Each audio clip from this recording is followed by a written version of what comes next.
Good evening. Last day of August. Mentally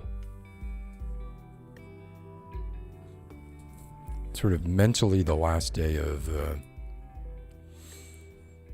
summer in many ways. So it's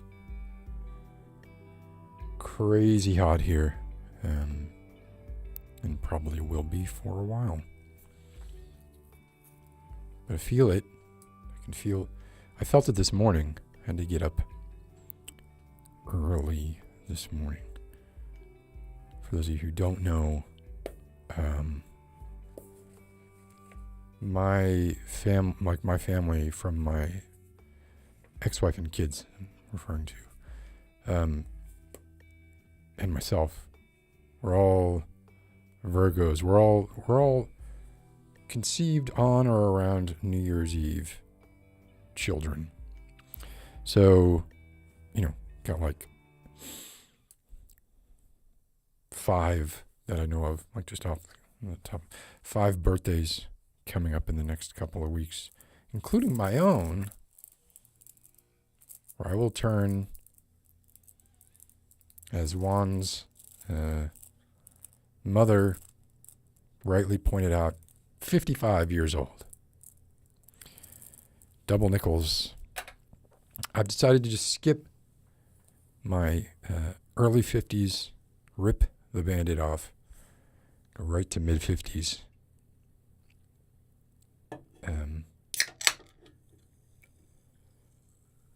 Cheers. I don't have the extra camera. Well, I do have an extra camera up there set up, but it's not on and running. I haven't previewed what it might show. Yeah, it's a house full of Virgos, which apparently is terrible, right? Virgos are the worst sign. They're assholes. They're overcritical, analytical, cold. Make decisions based on logic and not really emotion. What a bunch of bullshit. So I had to get up early this morning, take care of some pre-birthday stuff before going to work. And it was colder outside than it was inside my house. And that's when I was like, oh, fuck. Feel it. Early in the morning. It's fine. Burns off quickly. Gets warm. But I don't want it to stay that way. You all know I hate winter. I hope you know that. Y'all should also hate winter. It's the fucking worst, man. Selkie, your best friend is a Virgo. Watch that person. Don't trust them. Jeff, how early is early? Well, not early for like when so I live alone, all right, but occasionally the kids will be here. When the kids are here, then I'm up really early. It just so happened that, okay, I'm doing all this shit. The stupid shit that you do when you turn 50. Like, I've started working out, right, which I never have done in my life. Never. And I've been doing it for a few months, and I started from nothing, right? So it's easy to go somewhere from like absolutely nowhere. I'm in pain all the time now. Like my neck hurts really bad. Like I don't know what I'm doing, right? And I don't want to get a personal trainer. Like I'm doing all this at my house. So the more that there are like rules around how I have to do something, just the less likely I am to ever do it. So I'm probably stressing some things too much and other things not at all. I think I talked about this once before. It's like a year or two ago when I was like showing, like at the time when I was with Ardra, and I was being like, oh well, I do this and I do this and I do this, and they were like, I don't know, 5 or 6 exercises that I was doing, thinking that they were doing different things. And she was just like, yeah, everything that you're doing is doing the same, exact same muscle group, just one muscle group. So I've done a little research there. I'm not interested in getting big, obviously. I just want to, I want to not get, okay. I don't know how many people here are familiar with Kids in the Hall. Kids in the Hall were a comedy troupe from the very early 90s that were very popular with me and my friends. They just recently had a new series put out on Amazon. And if you know Kids in the Hall, you know they like to be naked a lot. They're around 10 years older than I am. And in watching this series and seeing that nudity, I was kind of like, oh God, I really don't want that to happen to me. Which is so vain and like stupid. But it's not, I mean, it's an age thing. I don't know. Anyway, my point is like, I'm fucking the same as everybody. I'm dyeing my hair and I'm,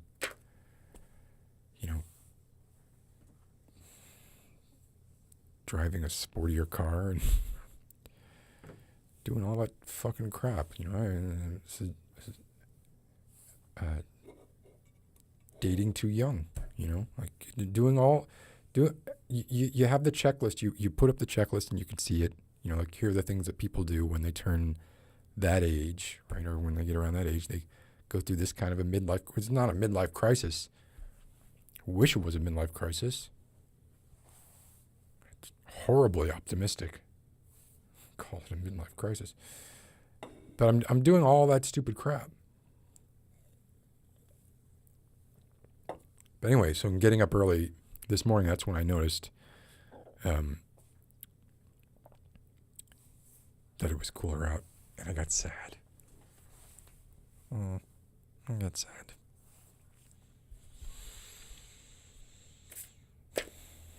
So, did I already say welcome to Beyond the Double Red Doors? It's episode 80, which is a milestone. I think it's fucking great. Jeff, you say I'm too hard on myself. You are wrong. You're wrong. You're just wrong. Too easy on myself. Plenty of people who know that I'm too easy on myself. I've been called so many interesting names. But whatever. Like I am. This is what I am. This is what I am. I am what I am. I try to improve. I try to learn from my mistakes, as I can, and make different mistakes, basically. But still make mistakes.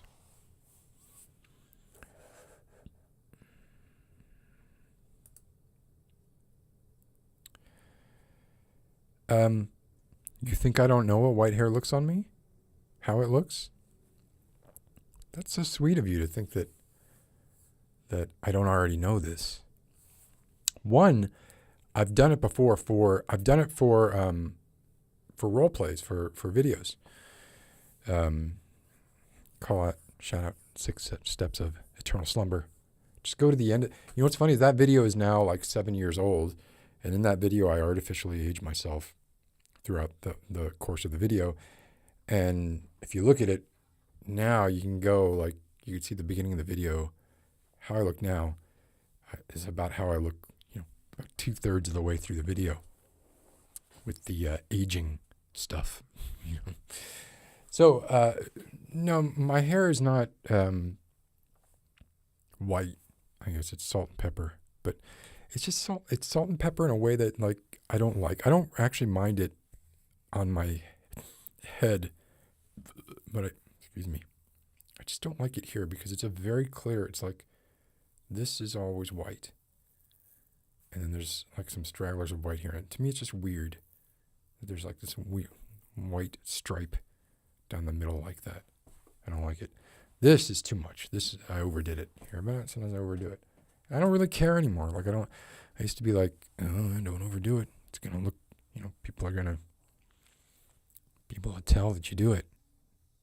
No, I just don't care. It's like, it looks fake now. It'll look better in 2 weeks. That'll be right around 2 weeks is when it hits a kind of natural looking medium between my unaltered state and my who the hell am I fooling state. Look, Juan's mom got it, right? Juan's mom was not fooled. It's Juan, right? I forget how to pronounce his name. I'm sorry.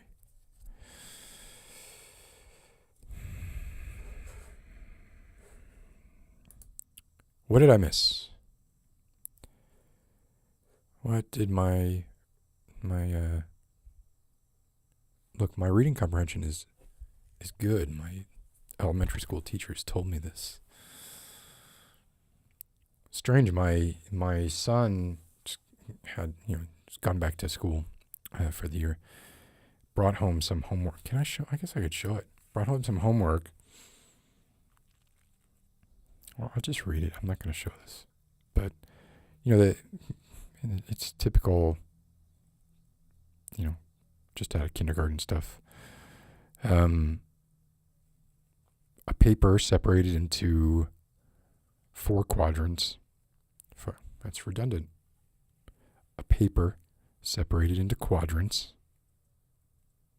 4 quadrants. Reword this. Original. Oh shit. That means it's rotated. Let me rotate it back. And it's what do I love about me, and I use math when. And then in the middle, you draw a picture of yourself. Here are what he wrote, the things that he loves. And most of these are fine. But one of these stood out to me as weird. He loves his cat. And then he said the name of his, I don't want to give too much information. His cat, his family, books, his dog, all of his pets, books that I make, Minecraft, Roblox, Hamilton the musical, of course. It's a secret he doesn't know, but taking him to see Hamilton again this month. In the Heights, games, art, Scrabble, TV, my grandpa, parentheses, dead. He's talking about my dad there. He's a strange kind of obsession with him. I'm not sure why. I don't know where that's coming from. It's a little concerning. This is pretty much all of my videos I say all of my videos. Whoa, what is this?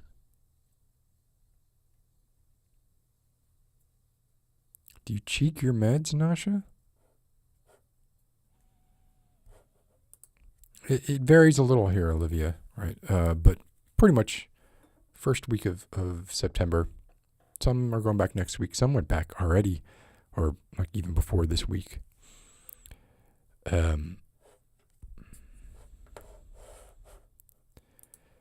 Yeah, I know it's not cool to like Lin-Manuel Miranda, but whatever. I like it. Yeah, exactly, Lexi. Right? This is what was weird about it was just had to call out. He was dead. Yes, my father was named parentheses. All right, but this is cheeking your meds one time, that's enough. Was it your nephew? Your nephew? It's enough. So that your nephew. I mean, it only takes one time to be like, okay, this person does this. And I would do the same thing.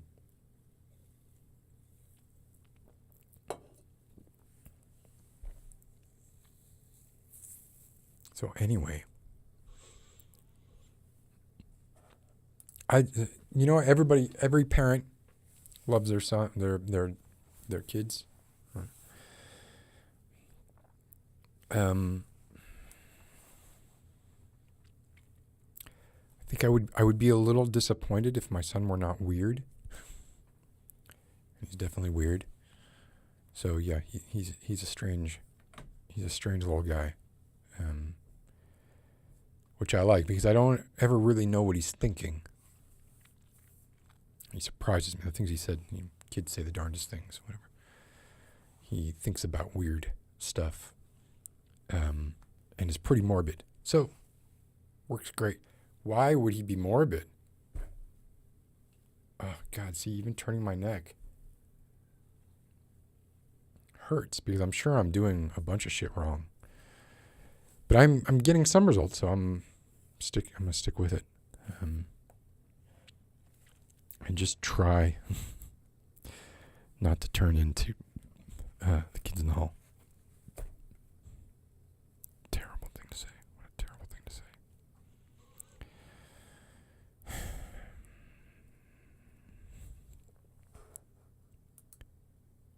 Your kid is 17 and she hates you. Well, by the time she's like 22, she won't. Right? Like my daughter is turning 13. And it's very, very, like I don't really know how she feels. Like she's very, very moody, which I get. And I also fully endorse, but it's hard to know, right, if she likes me or not. Yeah, exactly. This is yeah. I probably am a little too liberal on like the ghost stories and stuff like that. But his mom's like that too. It's one of the reasons that her and I got along as well as we did. So they'll go to like old hotels and stuff. It's fun. It's a fun time for all. So this week, I wasted several hours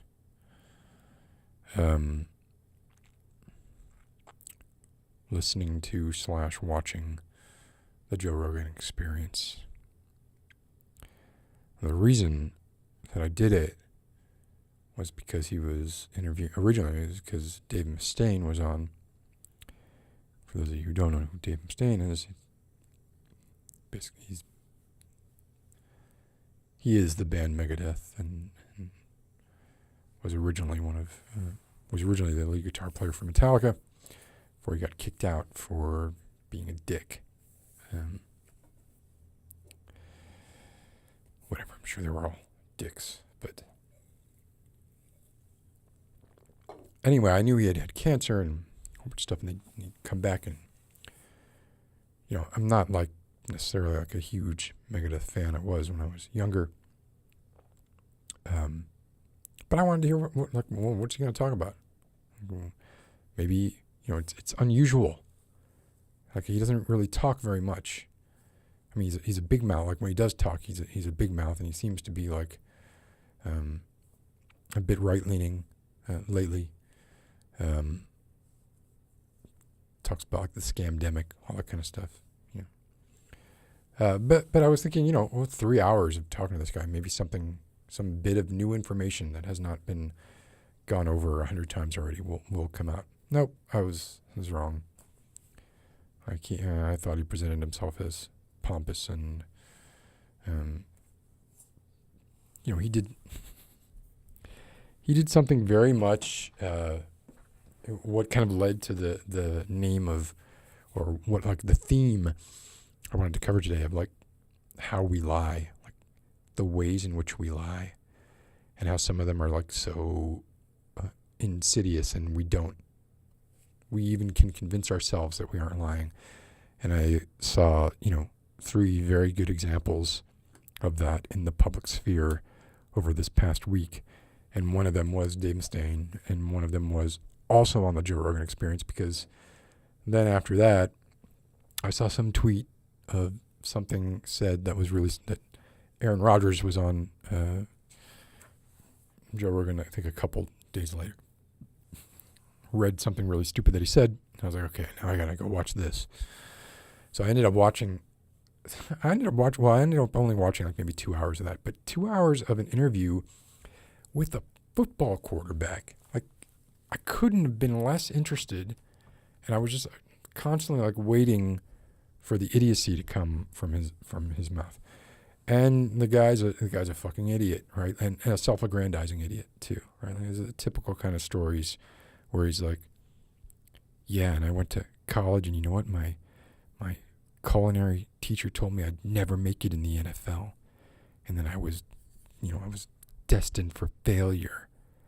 But she chose the wrong guy, And in my head, I was thinking, playing the numbers, she was totally right. Like, she probably gave that lecture to hundreds of students, hundreds of these fucking entitled fucking athletes who literally have liaisons between themselves and their teachers to negotiate like grades, to negotiate like taking tests differently than people who aren't in the athletic programs.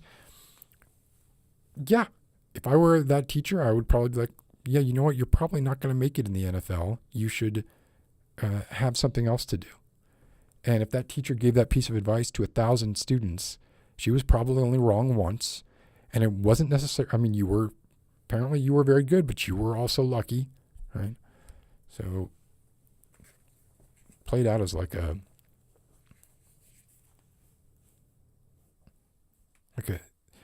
the typical sort of, if you just try hard enough, you can do it. Just so fucking annoying that idea of the American dream being sort of achievable for anybody who wants it if you just apply yourself enough. With the unspoken, right, follow-up to that being, if you aren't doing well, then you just didn't try hard enough. Stupid. We talked about this, last week, like, because John Carmack was on Lex Friedman, and John Carmack, while arguably, from a programming standpoint, a genius, was incredibly lucky and came along at the right time. So anyway, yeah, I was running into like the ways that he was lying. And I made a little, for my favorite lie that he told, I made a little video. It's only a minute and a half long. Want to see it? Too bad. Got to see it anyway. Here it goes. I knew that this was coming down, that at some point I was going to talk about my status because I'd chosen to not get vaxxed. Yeah, I've been immunized.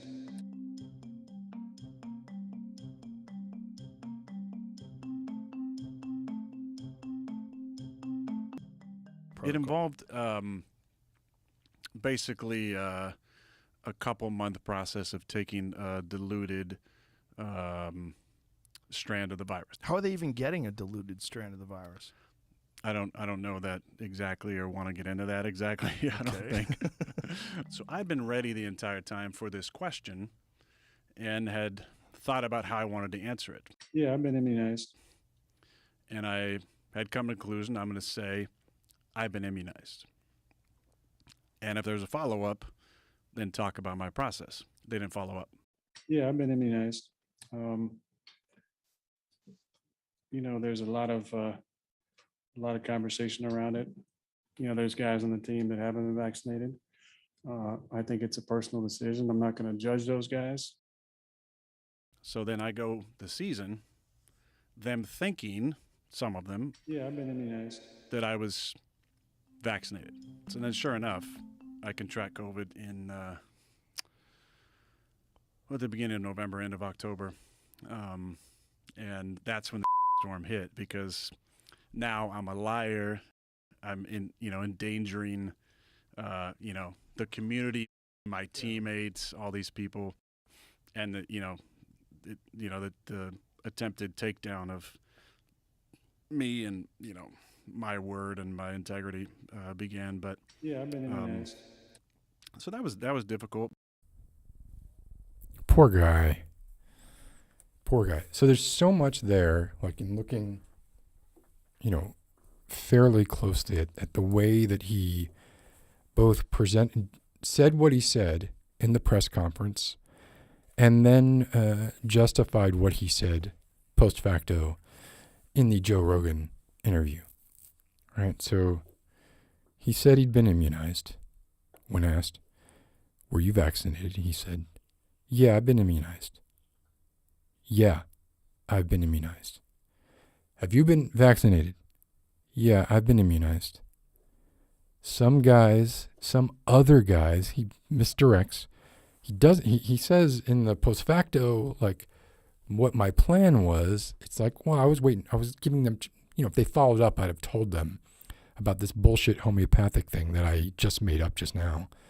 But he didn't give them an opportunity for a follow-up, or rather, he filled the space for a good couple minutes to kind of ensure that there wouldn't really be a follow-up by talking about there are other guys on the team who have chosen not to get vaccinated, and I don't judge them. Like,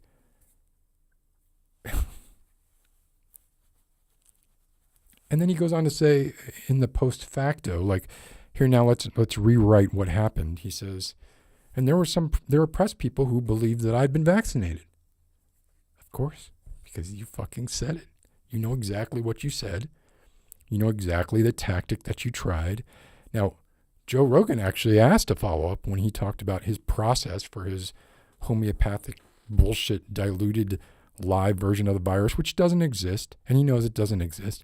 He was probably hoping Joe Rogan didn't ask a follow-up, but of course he did ask a follow-up, and that follow-up was answered with, "I don't want to get into that," So I wonder, I think really hard about this, I really wonder what his answer would have been if there had been a follow-up from the press when he said, "Yeah, I've been immunized." If the press was like, which vaccine did you take?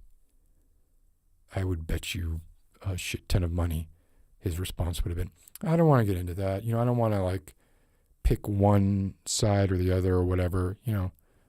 Suffice to say, I've been immunized. I'm immunized by the water that I'm drinking that exists in the same world as COVID and therefore has the homeopathic properties. It came from the same ground from which COVID sprung, and therefore it has the immuno, whatever. I'm not gonna.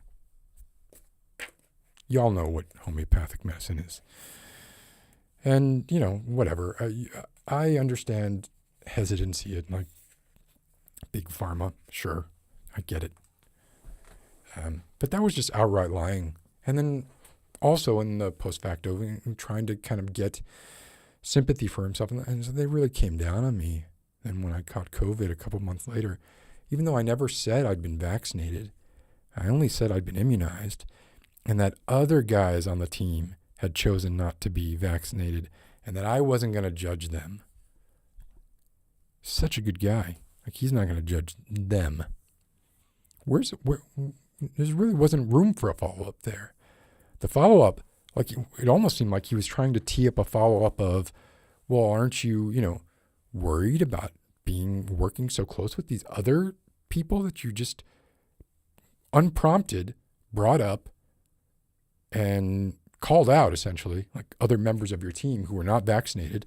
Aren't you worried about being in the same locker room with those people? You don't know if they have COVID or not. They're not immunized. And then he could have been like, I think that like me taking that risk, yeah, it's a risk. It's a real risk. And I'm taking that risk because I don't want to infringe on the personal freedoms of my teammates. Their personal freedoms are more important to me than my own health. And also, I'm solipsistic, and everything only matters when it's about me. And therefore, I only interpret catching COVID as something that happens to me and doesn't have any effect on anyone around me. Because I'm Aaron Rodgers. At least, like, this is like Joe Rogan is kind of Joe Rogan is confounding, because then there was another thing then that this was the same kind of thing that applied in the Dave Mustaine interview. And it's just bizarre to me that like sometimes he will call people out for stuff or prod people for stuff, right? And almost behave like a journalist. And then you're like, oh, Joe Rogan's behaving like a journalist. And then the next word out of his mouth, you're just like, no, fuck, man. No, he's an idiot. No. He fooled me for a moment because he kind of pushed back on that. And then he ended by saying, vote Republican or whatever the fuck it was. In this particular case, Dave Mustaine was talking about practicing black magic and when he was younger, putting hexes on people, and he doesn't like talking about the lyrics to one of his earlier songs, The Conjuring, because it details how to put a hex on someone, and he doesn't want to, bring that kind of energy into the world. But also, like, the lyrics are a little bit jumbled, and so maybe you would still need a few. There's a cipher you'd still need, so the lyrics aren't quite enough. Well, I mean, which is it? Right, and just kind of and then Joe Rogan pushed back a bit and was like, do you really think like this hex that you cast is what made this person break their leg? And Dave Mustaine did that kind of hedging where he's just kind of lying to himself and sort of, is there something edgy and cool about black magic? I guess. To a certain kind of person, maybe. Not to me. Seems like a bunch of ridiculous bullshit. Just like any other ritual, right? Like, or any other, tarot, astrology, anything like that, right? Like, I find some of those things to be interesting frameworks through which to think about people, and kind of like just sort of, especially when we're talking about astrology, sort of viewing through the lens of introspection, and using these very sort of broad archetypes as starting points. Yeah, sure, that's great. Like, but you might as well just draw one out of the hat, right? Don't ask me what my sign is. Just like have a hat with all the signs and all the traits in them, and pull one out and say, you're this. And then I will say, well, yeah, I'm some of that. If I think about it, if I do the self-reflection, maybe I am like a lot of that. I should reflect on this, and I should maybe alter my behavior in some way based on this, because you've caused me to be introspective and to think about the things that I do in a different way. And there's a lot of cool imagery that goes along with it, right? And ritual is fun. Ritual is fun, man. It's part of the appeal of taking pills. Certainly smoking,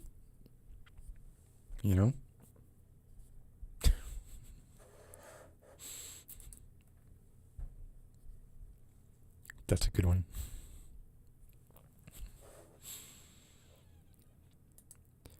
Yeah, he's like a reborn Christian, and he does like talk a lot of shit. I do feel like I kind of feel for the guy. Like if you ever saw some kind of, was it some kind of monster or a year and a half in life? I think it was some kind of monster where, I mean, he was purportedly decent friends with James Hetfield and never really got to like reconnect with him in any kind of meaningful way.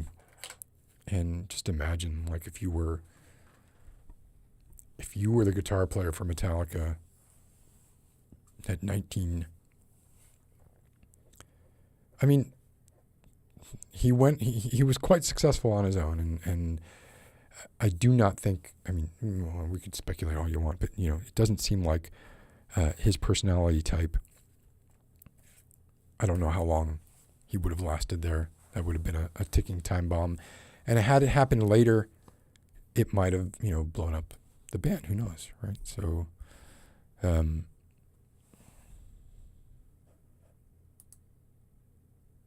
this reminds me of the Tim Curry line. He's going, the only place that hasn't been destroyed by capitalists yet. Space. Or Portal. The Nolan North Portal Ball. Anyway, so yeah, so I found he was definitely like sort of lying to himself in this roundabout way that's more of sort of, you know, constructing your own narrative and diverting whenever, and this is some of the parts that I found surprising when Joe Rogan would actually kind of push back on some of the stuff, diverting or saying, oh, I don't want to get into that. Dave Mustaine he did the exact same thing. Oh, I don't want to get into that. The specifics of my powers of black magic and the terrible things I could do to you. I don't want to talk about it. You don't want me to talk about it. Just be afraid. Fuck that shit, man. So my whole life, like people have, it seems this idea of using FOMO, especially when you're younger, right, against people, and just kind of making people. Like I had a couple of friends in particular who it was like anything that I didn't do was the greatest thing ever, and like I did not know what I was missing. So I didn't do any drugs in high school at all. After high school. But the whole time, like, it was just like, you just can't understand it. There's no way you can understand it. No, man, I understood it. Like when I was doing drugs, I was like, yeah, this is pretty much what I thought it would be like. Not to say there weren't any surprises at all, but that kind of holding that kind of tribal knowledge over your head as if some great accomplishment that because you've done this thing. Fuck that shit, man. Annoying. So yeah, and I wonder if anyone can guess who the third person was who kind of did the same kind of thing this week.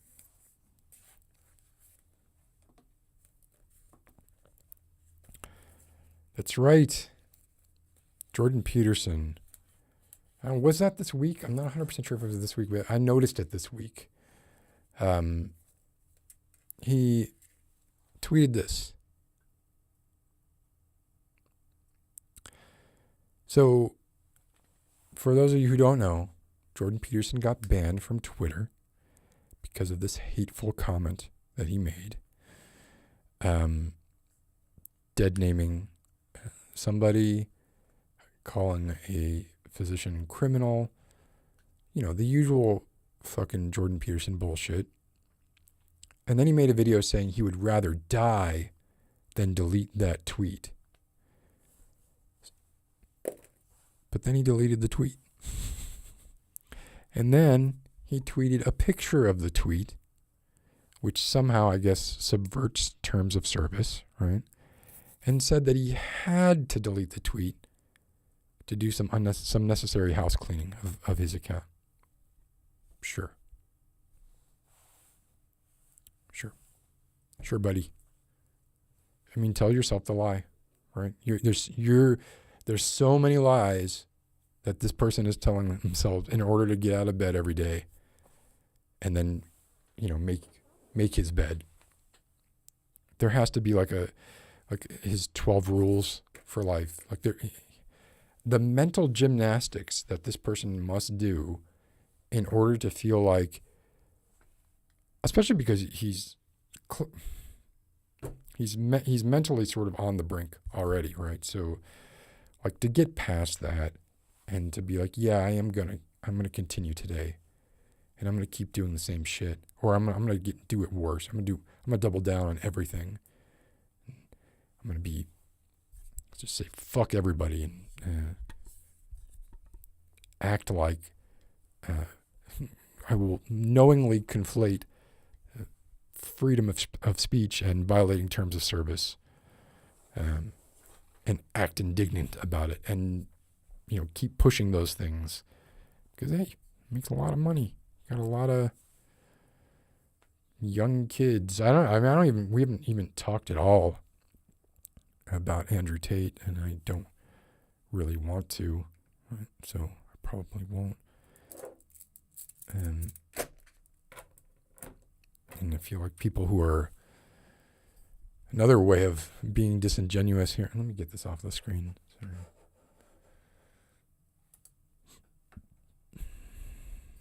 Another way of being disingenuous is to always play the excluded middle card. Everything is this or that, which is pretty much all that happens when people are talking about, when some people are talking about freedom of speech. Banned Andrew Tate from privately owned platforms for promoting hate speech and violence. Where does it end? It's the exact same argument you hear when you hear people say, like, gay people are you're gonna let them get married. Where does that end? A fish marrying a camel, right? That's the logical conclusion. If we allow gay marriage, then we're going to have to allow fish marrying camels. And I promise I am making this argument in good faith. I'm not being disingenuous. I'm not lying to myself, and I sleep like a baby.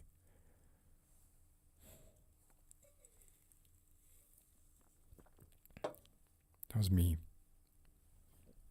pretending to be somebody else, just in case.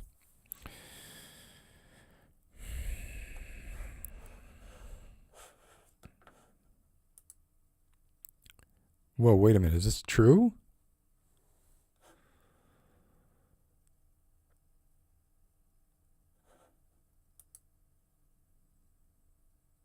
Wow. That's insane. Yeah. I mean, when was the last time that Alaska went blue for the House?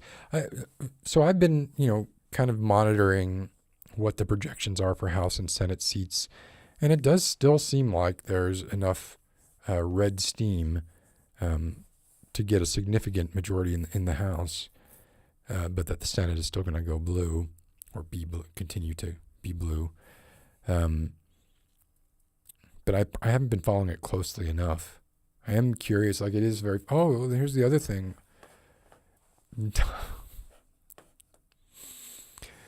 Donald Trump has gone crazy. Like, he's done it again, right? Like, this is, I don't know.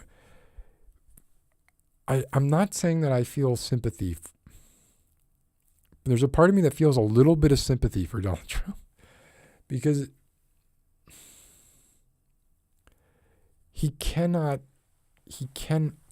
even though he seems to, like, always come out on top in these situations, which I don't understand how that's happening at all.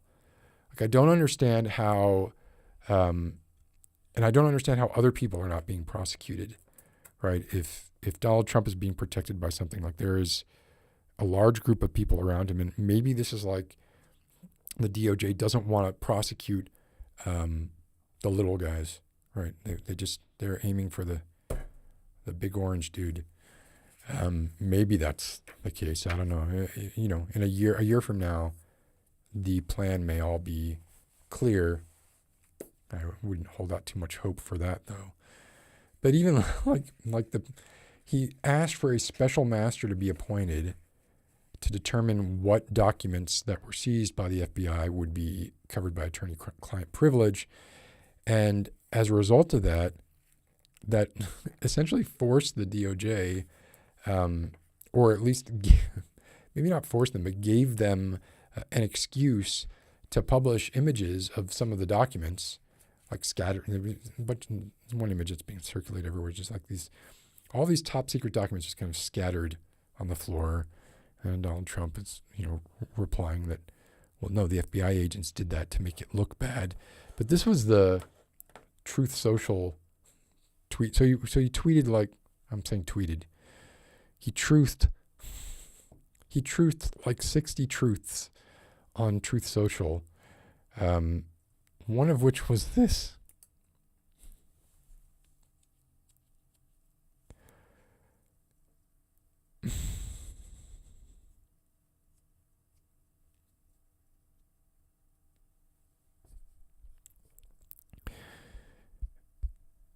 And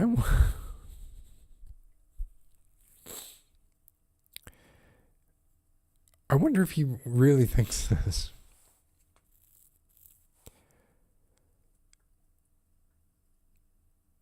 Like, can you imagine if he's if he's so deranged? Because my I think everybody's take on this is that he knows exactly what he's doing all the time. And this could be part of that. But just like seeing this makes me kind of go, oh.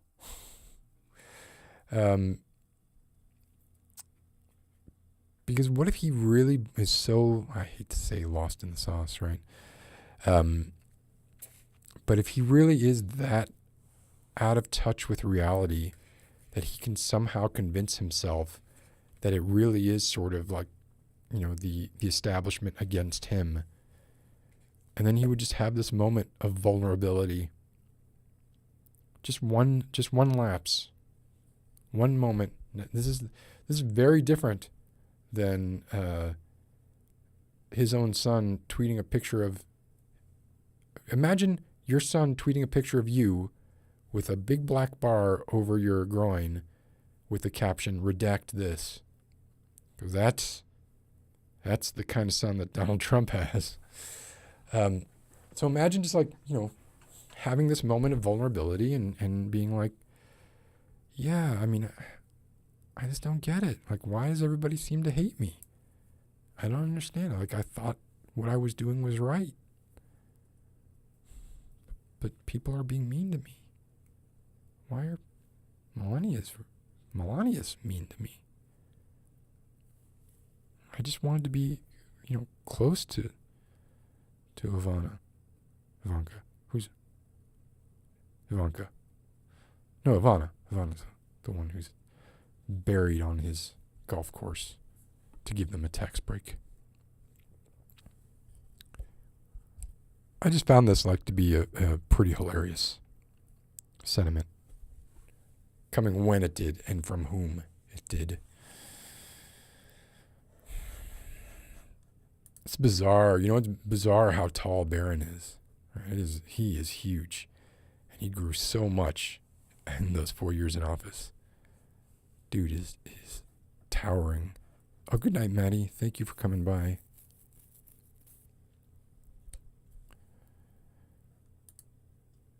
Well, yeah, and I've read, a bunch of books that essentially say the same thing.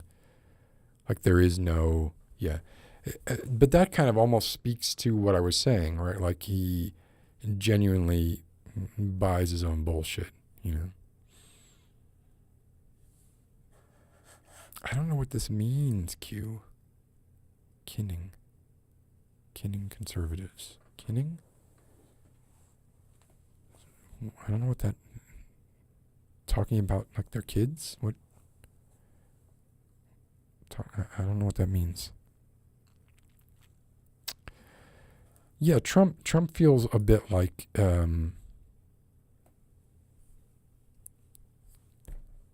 he's kind of a liability at this point. DeSantis is arguably more frightening. And I don't buy this. Like, yeah, Biden's actually done some stuff. What? I don't know what you mean. Old man stumped by language. Yep. Well, I get the feeling that kinning is an Urban Dictionary kind of language. Let's see.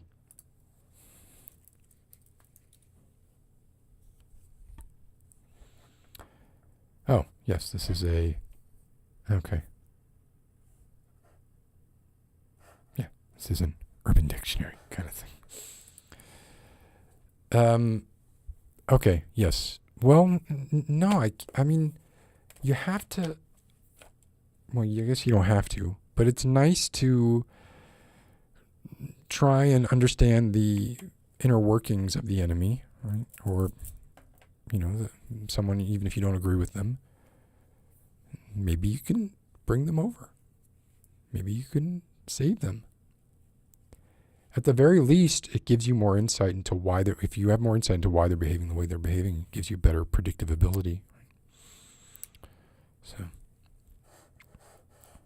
I have to say no. I'm going to try to understand all people. And I think I'm close with Jordan Peterson.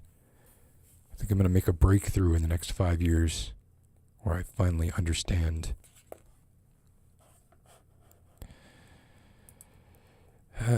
You know exactly what I meant here, Nico. It is a recent word. It has become a word recently. That started from slang and is now accepted, or, in the process of being accepted. And so, yeah, I don't get it. And I'm not a boomer. So, suck it. I welcome new words. I just don't know them yet. And I want to know what they are. That's it.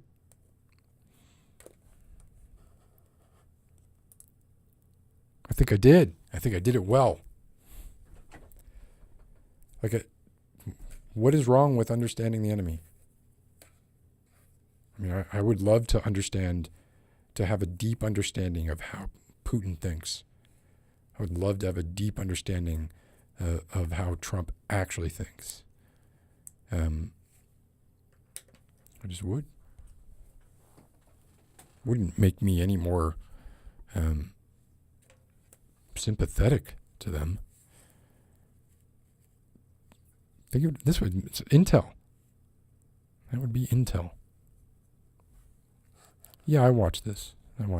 And I liked it, but it wasn't really that. I mean, I don't know that it told me anything I didn't already know. But I do like some more news. It basically went over, yeah, a lot of his appearances I'd already kind of gone over 100 times.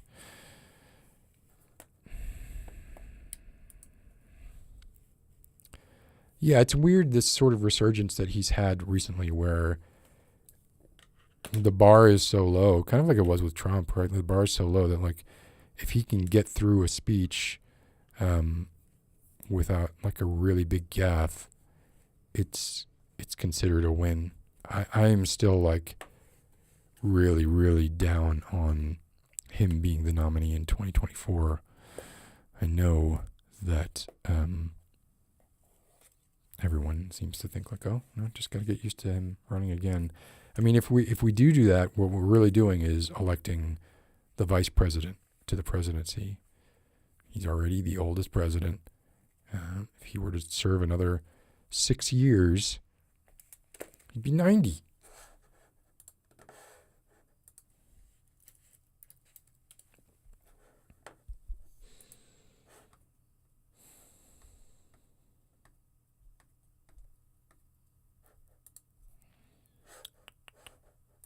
Oh, that's bright.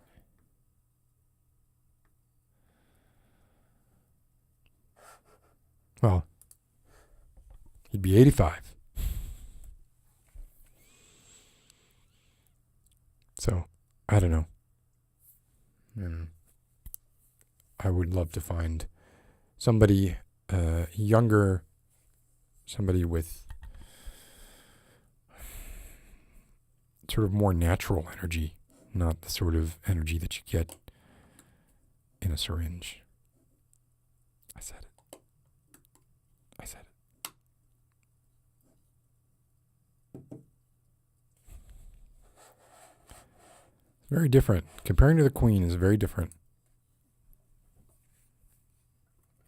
Very different. If American democracy starts operating with the president being more like a monarch, and a sort of symbolic monarch, like either way would be bad. Authoritarian monarch or symbolic monarch, both would be bad. Yeah, I almost do feel like Elizabeth is hanging on to spite Charles.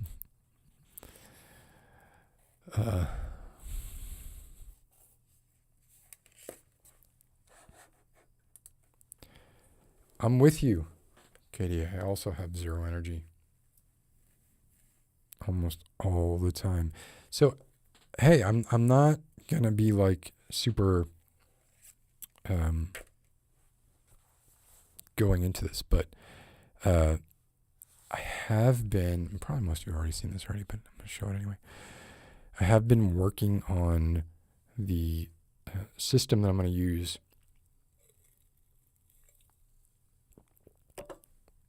to film the next couple videos that I do. I did a test of it. Want to see it? Here it is. We've got pretty even light everywhere, pretty even teal light. We're just kind of going to teal and maybe that's good, right? Like, is that enough color contrast? I don't know. We need to find that out. If I did want to kind of come over here and show you a bit of this, I could do that. Sitting in front of that bright spot there. And then of course as I get close we have these lights up here, which I think are working great for what they're doing. And then a little bit of gobo light to make it look like there's a window over here. Maybe helping to fuel some of the problems that we're having with making sure that there's enough light. And then if I want to just boop, that's fine. I can do that just fine. And walk back over here. Oh, what if I come in? Coming in. Well, good to see you. So you took a seat. It's great. Good for you. Looking over your file. You've got problems. Let's take a look. Let's take a closer look. Because, a lot of times the problems that you get in these situations are, we've got to figure them out. Let's figure it out. Does this work? Or is this crap? I don't know. I'm about to find out, though. I'm going to figure it out. So, for those of you who don't know, no, it's not going to be a house video, unfortunately. I don't think I'll do another house video. I think it will be. It's going to be a doctor, binaural doctor video. So, for those of you who don't know, I have set up, I've been playing with a setup of using a gimbal, mounting a camera on that, mounting the gimbal on a tripod, camera on the gimbal, using a follow focus motor that is attached to a LiDAR distance detecting system that then calibrates with your lens. You calibrate it with the lens, and then it knows from the follow focus motor how much it needs to turn the motor to focus on a certain distance. So you have to calibrate it with each lens, right? And you really need to use cine lenses. because their throw, the amount that you need to turn their focus wheel, focus ring, is usually a lot longer than the throw on photography lenses, where the, like this.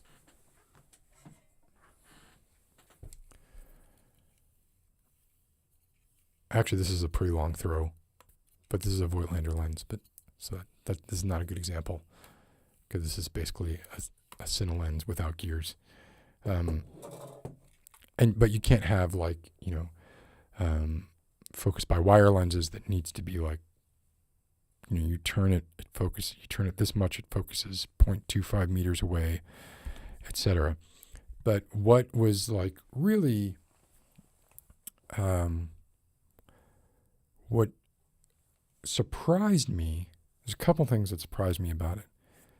It's the best focus I've ever used. LiDAR doesn't require light, or doesn't require brightness in the room. It emits its own light. So you can be in a jet black room and the LiDAR will still be able to detect where you are. So it can detect, the 3D environment up to 14 meters in front of it. You can put it wherever you want, sort of relative to the lens. So like in that test, I don't know if you saw, but like I was able to touch the lens and it wasn't trying to focus on my finger, because the actual lens that's doing the focusing is above it. So there's actually two lenses that are in use there. There's one that's for the image. It's almost like one of those old twin, before there were single lens reflex cameras, there were twin lens reflex cameras where one lens was the viewfinder and one lens was the image taker. It's almost like that, but you have two different lenses and you can put it wherever you want. So, and then it has the gimbal itself takes that information and uses AI to do face tracking and even eye tracking. So with those two things combined, you have really good autofocus on any lens, on any camera, but works best on Cine lenses like this. This is a Makey, I don't know how to pronounce it, Cine lens. And you can see it's got the grooves on it, but you can also see, like, for me to go a full rotation on the focus ring on this, here, should I do this? For me to go a full rotation on the focus ring on this, I gotta go, see, my finger's starting here.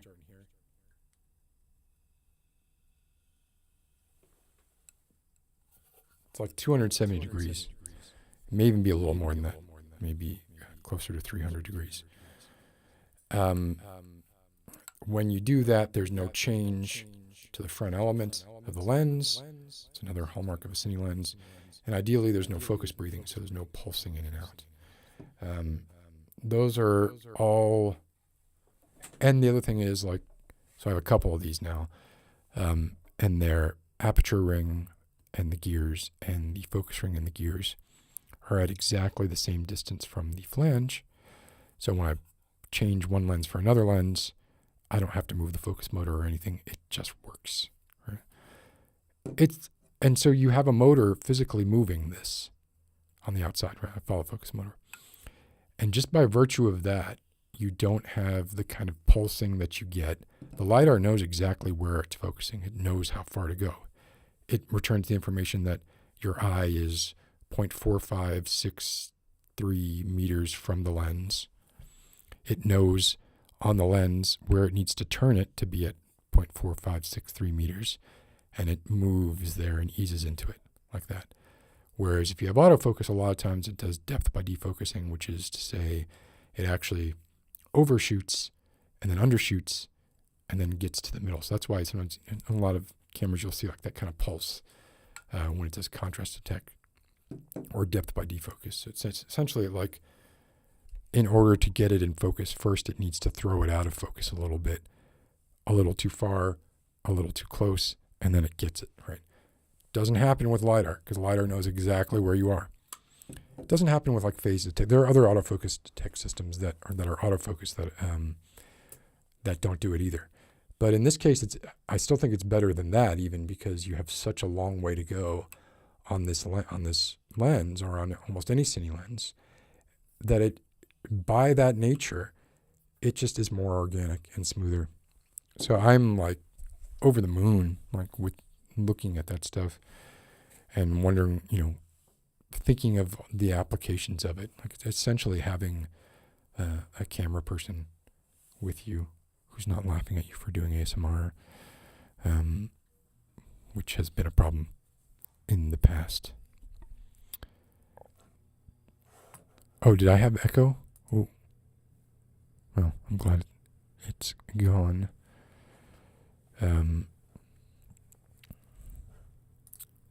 Ezra, you sure? If you wanna chat, I'm kind of not set up for it, but I think I can do it. Do you remember there it is. Get all the buttons up and a little bit of tip.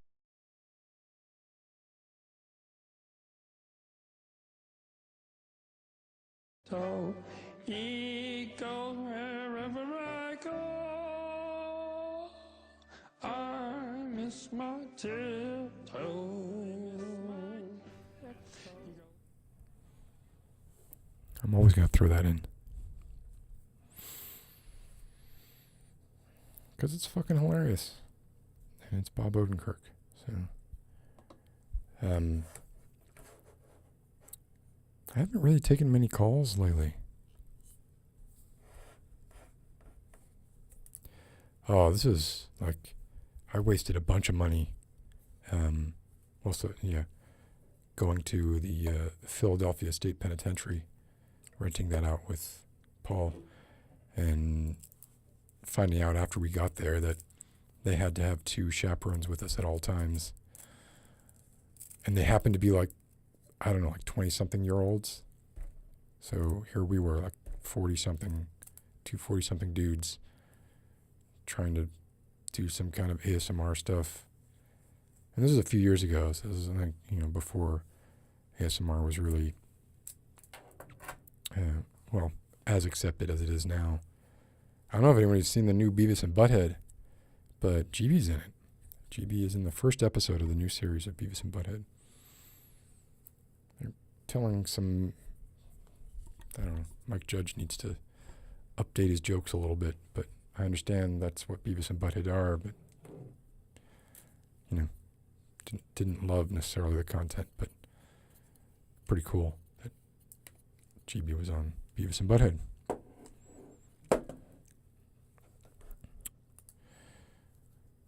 Well, yeah, but it never got finished.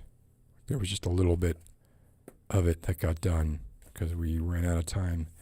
Even though we had it for 6 hours, we weren't able to get it done. It was too difficult. There's some footage of it. I think I've even shown it on this stream before. But nothing complete. Nothing complete. Have I not shown it on stream before? Let's see.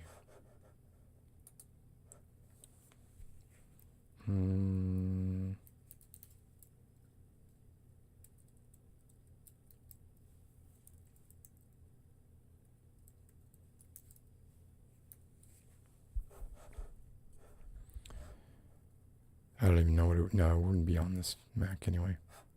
It's somewhere. I don't know where offhand. I'm not getting any call. Oh, I've so forgotten how to do this. Jesus.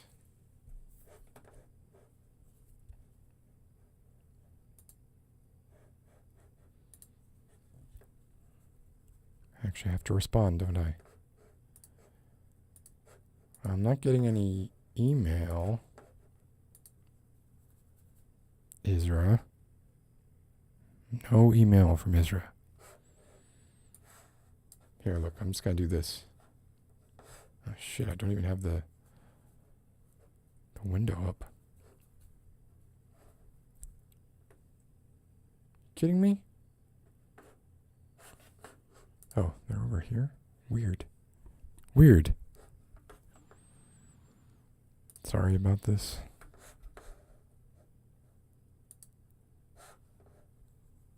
Alright, can I put this in chat? Oh, well, if she has to walk her dogs, I'm, maybe too tired at that point. Because I'm going to be 50. So I get tired quickly. And I'm out of shit to talk about.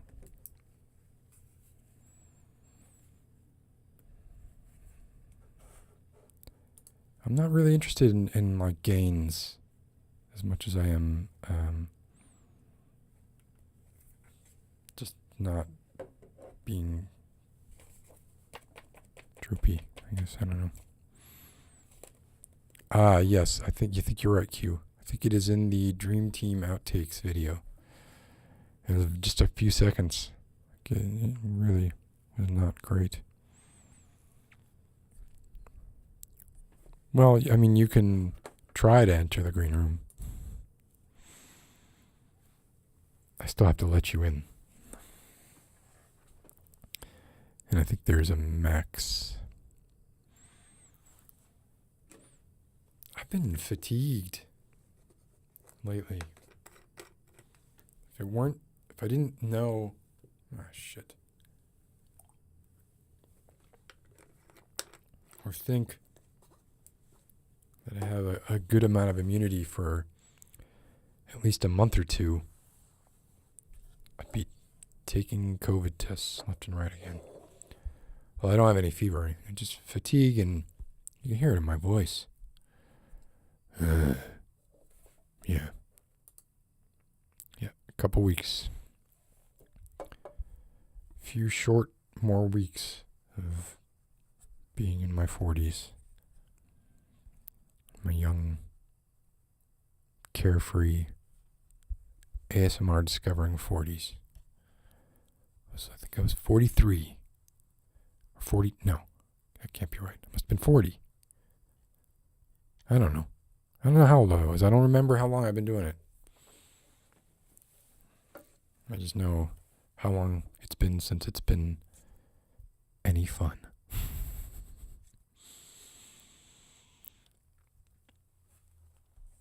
No, in spite of the fact that I am, I'm just saying it because it is true. I'm not trying to publicize it in any way. I'm definitely not going to celebrate the event in any sort of way as well. Because why would I do that? Who would do that? Anybody buy a Ridge wallet?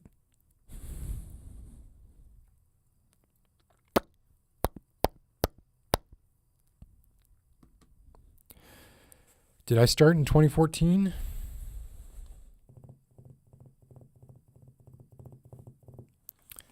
Sounds about right. 2014. Coming up on 9 years. Sure. So then I was about to turn 40. So that was my midlife crisis was my midlife crisis was getting into ASMR. That was my midlife crisis. It's kind of sad to think my midlife crisis is over. I can't have another one. I want another midlife crisis. I guess I could have a 2/3 life crisis.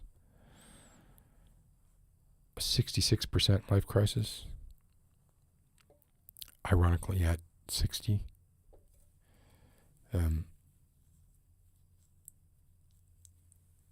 While we were decimalizing numbers, maybe we should have had them align in a more, oh no, we couldn't have predicted that, could we? Be nice if the average life expectancy was just a nice round number. Just 100. Be good with that. There really is, Clarissa. I almost misread this and thought you said there is no stigma on age. It's huge. But some of it I kind of like, I buy. Like I'm into it. I'm kind of like, yeah, I think that, most current U.S. politicians are way past their expiration date, and the only ones that are young are ones in positions that cannot. Well, not the only ones, but it's no mistake that a lot of the Supreme Court appointees were in their 40s or early 50s when they were appointed. You got 20, 30, maybe even 40 years securing that seat with an Amy Coney Barrett. You're going to have an Amy Coney Barrett for most of the rest of your lives, or more than mine. Have to deal with that piece of work.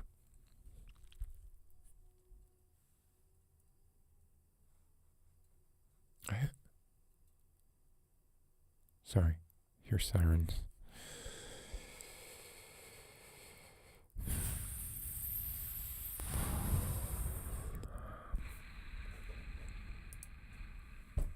It looks like I'm having a midlife crisis, but that'd be great. I feel it. I feel it in the mornings, most of all. And then I feel it in the afternoons. And then I feel it in the evenings. And then I go to sleep and I dream that I am young again. And when I wake up, everything falls down around me. I feel like my world collapses. I take several deep breaths sitting on the side of the bed, the edge of the bed.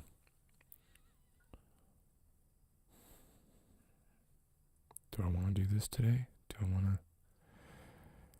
I push through yet another day? Do I go to my job? Do I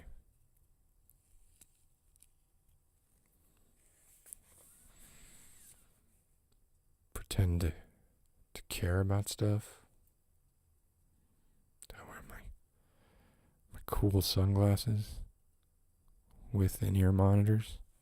Does that work?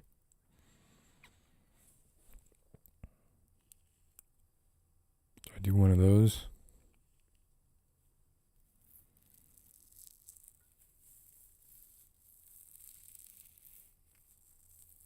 Oh, look, you can see all kinds of reflections in this.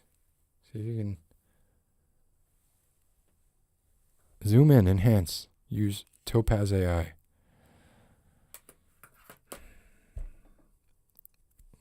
The lesson we all must learn about AI is you don't need the data.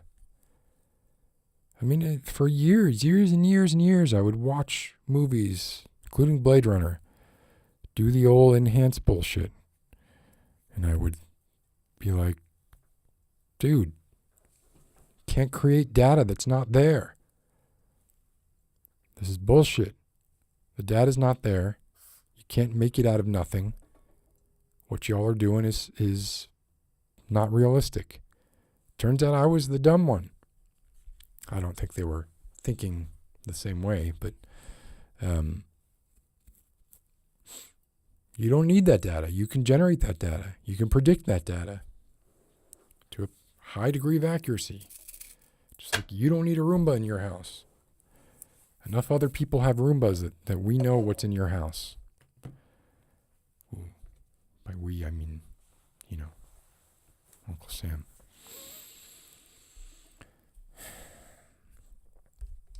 So that's interesting. That was a missed target because that was always like kind of a running joke. The old zoom in and enhance. Everybody made fun of it. Turns out you can fucking do it.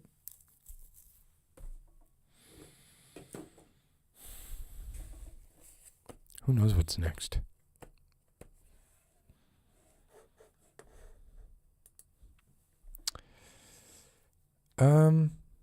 See, I find that like it just goes like this for me. Like I don't feel like I'm making some straight line to like some better place, some more enlightened knowledge. Right? Like to me, it just feels like, oh, these years I felt like I knew what was going on, and then fell into a pit, felt like I didn't know shit. Then a few years later, I came out of it for 6 months, and then fell back in. Didn't really feel like,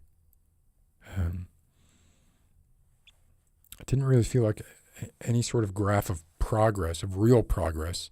I guess probably incremental progress, sort of the against the wall threshold progress. I guess some of that has to be made, but I don't even, it doesn't even. I mean, I play guitar every day, and I don't feel like. I guess I would really have to.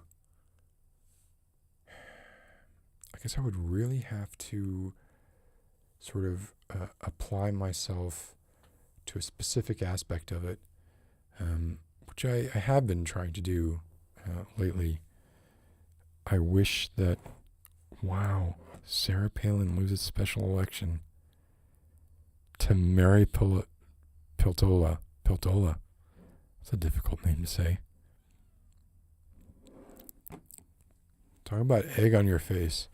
I don't know, people may not know who Sarah Palin is, but like her interviews over the past 6 to 8 months are definitely an example of, here is a person who has no idea what she's saying and is just kind of filling space and saying fragments of things, and trying to maybe on the fly coalesce them into something, but doesn't necessarily have the wherewithal to make those connections. And so as a result, it's just like a shotgun of a bunch of half-formed thoughts and not ever really coming to an answer on anything, which is the way to do it. That's the Jordan Peterson method.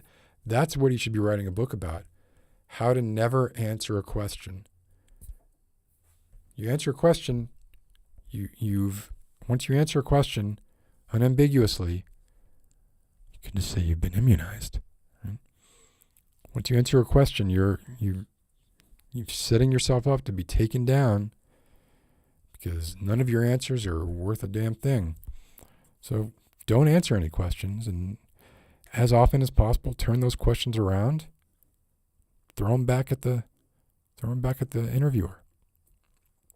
See if you can get an easy win.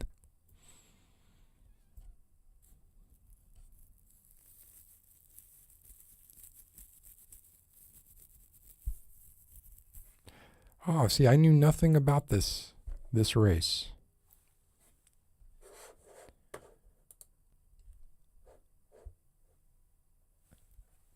Okay, let's see if I can get this to work.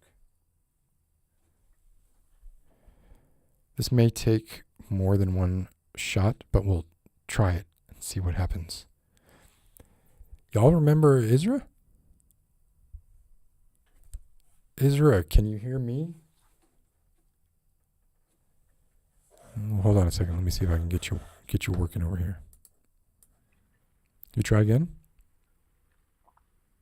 I can hear you. Can you hear me? Yes, I can hear you. We can hear each other. Wait, hopefully How there's about not that? echo. I'm going to turn it down a little bit to try and alleviate the echo. Wherever you are, whatever your lighting setup right now is awesome. It is my my sliding glass door window, which has a view of the east, and then also just one light above my table here. So you can see it in the reflection. Yeah, over there. That's the but light. it works well. Like it looks cinematic. Yes, I tried very hard. I think you're poking fun at me there. How are you doing? How have you been? It's been a long time. Yeah, it has. Man, it's been quite the roller coaster of a year. I don't think we've chatted since like maybe fall, like last year. So Your it's hair's been different. Definitely a while. Is it? It's longer. Is it? I want to say I thought it was like more up or lighter. I don't know. Am I wrong? Definitely not lighter. I don't know what I'm talking about. I've always been. It looks like I'm making people cry in the chat. It seems. Those are heart eyes. Oh, Here, right? Is this what you're seeing? Javi, I might cry right now. That's so funny. What? Oh, What? here's an appearance of my. Come on up. Hey, folks, come on up. Yes, there he is. That's a dog. It is a dog. That's my boxer Kobe. You have more than one, right? You have a few. I used to have 3. My oldest passed away in May, so I have 2 now. Oh, sorry about that. So I have. It was actually probably the best situation of her passing that I could actually ever ask for. She had bladder cancer, and she was diagnosed in May of 21, and the vet gave her 6 months, and she lasted an entire year. And I had her on herbal medication, and she was acting fine, but I knew that the disease was progressing. And one night, she fell asleep and she didn't wake up, so she passed at home Oh man. with no pain. She didn't show any signs of deterioration or distress. So, given the circumstance, it really was. She honestly left on her own terms. She's like, you're not taking me to a vet. I am not being euthanized I'm out. in a sterile environment. Yeah, she's like, I'm done. So, I've always, because my mother is very much a dog person, right? Through her whole life. She's always had dogs, and always, she always takes older rescues. So she almost always has dogs that are, 12 or 10 and older, right?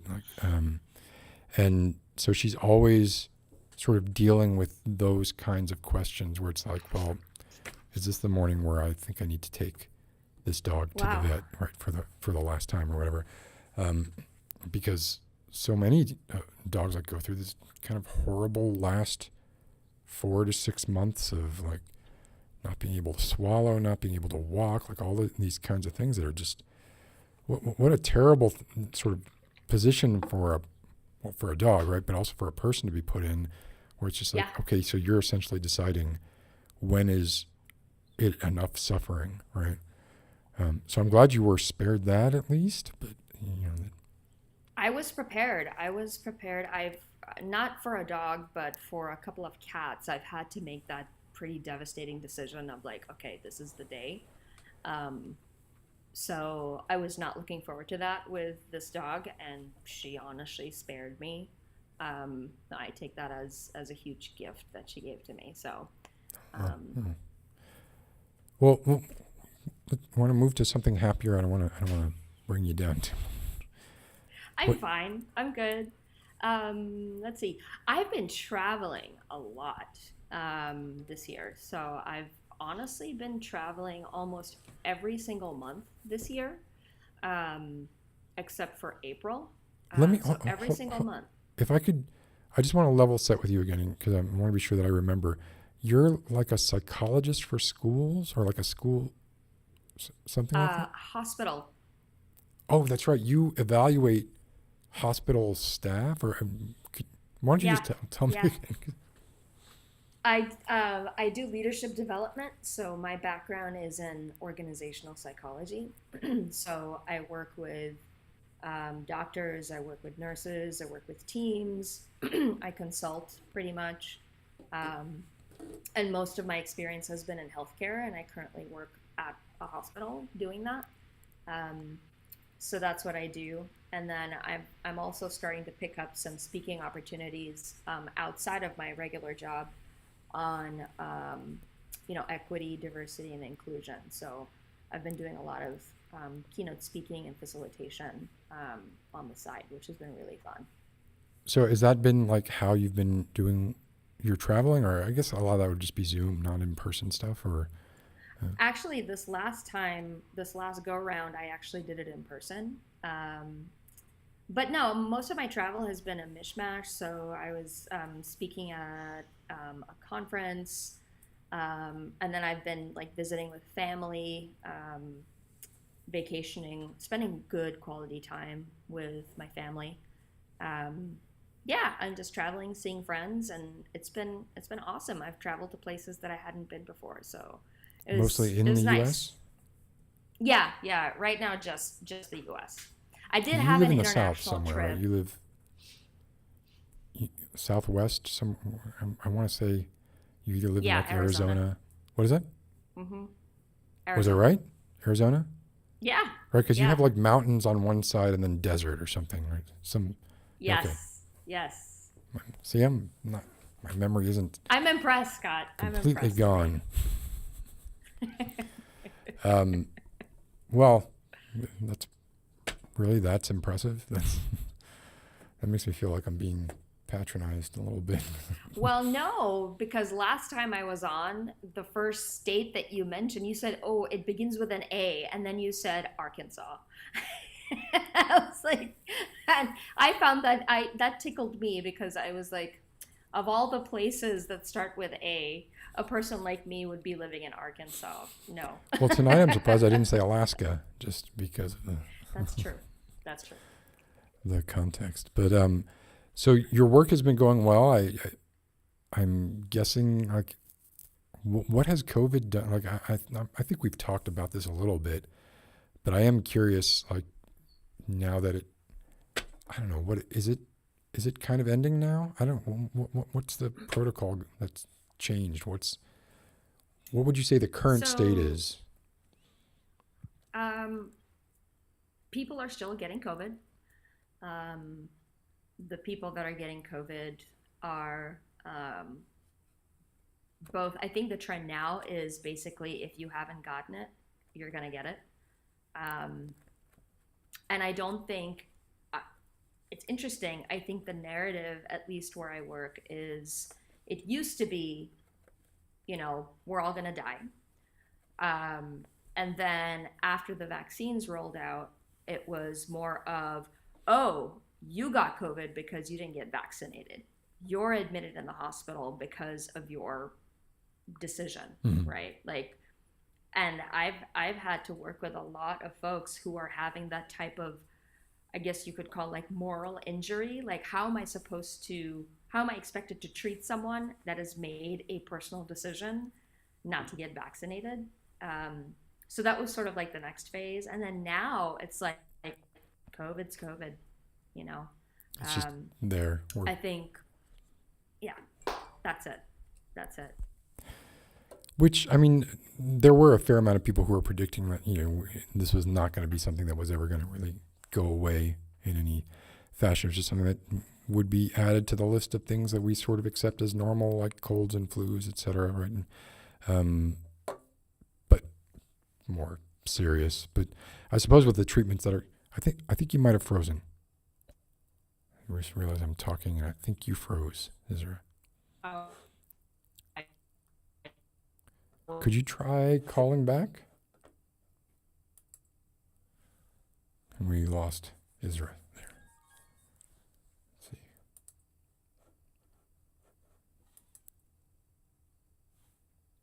Nope. Nope. Oh. All right. I do not see you in the green room, Isra, right now. I'm not sure if. Oh. I switched sides. better? Well, you are. I can hear you, and you are moving now. So I think. I don't know if there was hit a dead spot or something. I don't know what happened. Oh, okay. Well, I do live in the country. Say that. Oh yeah, right. Yeah. Yeah. So you find that now you're not your psychological counseling of healthcare workers, right, is not so much. Is it more now just what it was before the pandemic? No, I think what it is now, the trend now, is I've lost count of the people that have approached me saying, we can't go back to business as usual. There's a whole lot of resetting that needs to occur. I guess healing, collective healing, that needs to occur, and to basically set our trajectory forward. Not to go back to with the way things were before COVID, because that's not. That noise is the squeaky toy, by the way. Yeah, I figured. It's a flamingo. That thing And looks he's well waiting for me well to throw it. used. Yes. Yeah, so it really is more of healing. I actually did a group session with a group of folks that were in the trenches. I mean, in the trenches, and they're still like they're still reeling. They're still trying to come back to center. So there's a whole lot of that going on, in my experience, at least. I remember there was a fear of sort of a great exodus, especially I think of nurses, right? Like leaving the profession about a year or so ago. Did that do you know if that manifested? Is that like a thing? Yeah. I know there's like I've seen just reports as recently as this past week where emergency rooms are completely full, and it's still an issue with like lots of people coming in with high fevers, essentially, right? Like, especially like you said, like if you haven't had like I got COVID a month ago, and I must have had 3 or 4 close friends who also had never had it, who got it within the same couple of weeks. So it did seem like there was a period there, and this is anecdotal, right? I don't know. Well, no, there was a spike, right? There was a spike with BA5. Yeah. But I guess I'm curious if there is like still a shortage, or if there was like that you know of. Shortage of nurses, yeah. Absolutely, there is. There's a shortage of nurses. There is a talent war going on with nurses. A lot of nurses are leaving the profession, for sure. There are also a lot of nurses that are in leadership positions, so nurse leaders that are saying, like, I'm out, I'm going back to the bedside, or if not, they're leaving nursing altogether. Why would the bedside be better than managing? Just because like everybody's leaving and it's like you can't find people to do. I think it's like this classic dilemma in leadership where you're having to walk the line between supporting your staff and then also supporting the man, right? And it's just getting too much. So they'll go back to the bedside where they can pick up overtime, they can pick up premium shifts, they can, get basically like work for more money with comparatively or relatively less stress. It's fascinating. That is so bizarre because so my mom was a nurse, right? And she became a nurse manager. Yeah. I think that's what it was called, right? And when she did that, it was to get away from the stress of being a bedside nurse, getting people, like she would tell me stories about like that a lot used of to times. be the case. Say that again? That used to be the case. That's absolutely, I find the trend reversing Wow. now. That's pretty major. Yeah, it is. Or people will leave the nursing leadership and go into NP school, right? So they want to practice more advanced version of medicine. So, yeah. Oh boy. Anything else going on in your life over the past year? What's interesting is that since I've been traveling so much, I've been kind of not been in touch with the news very much. So every time I come back to Arizona, I ground myself again into my daily routine and things like that. And then, I read the news and stuff like that.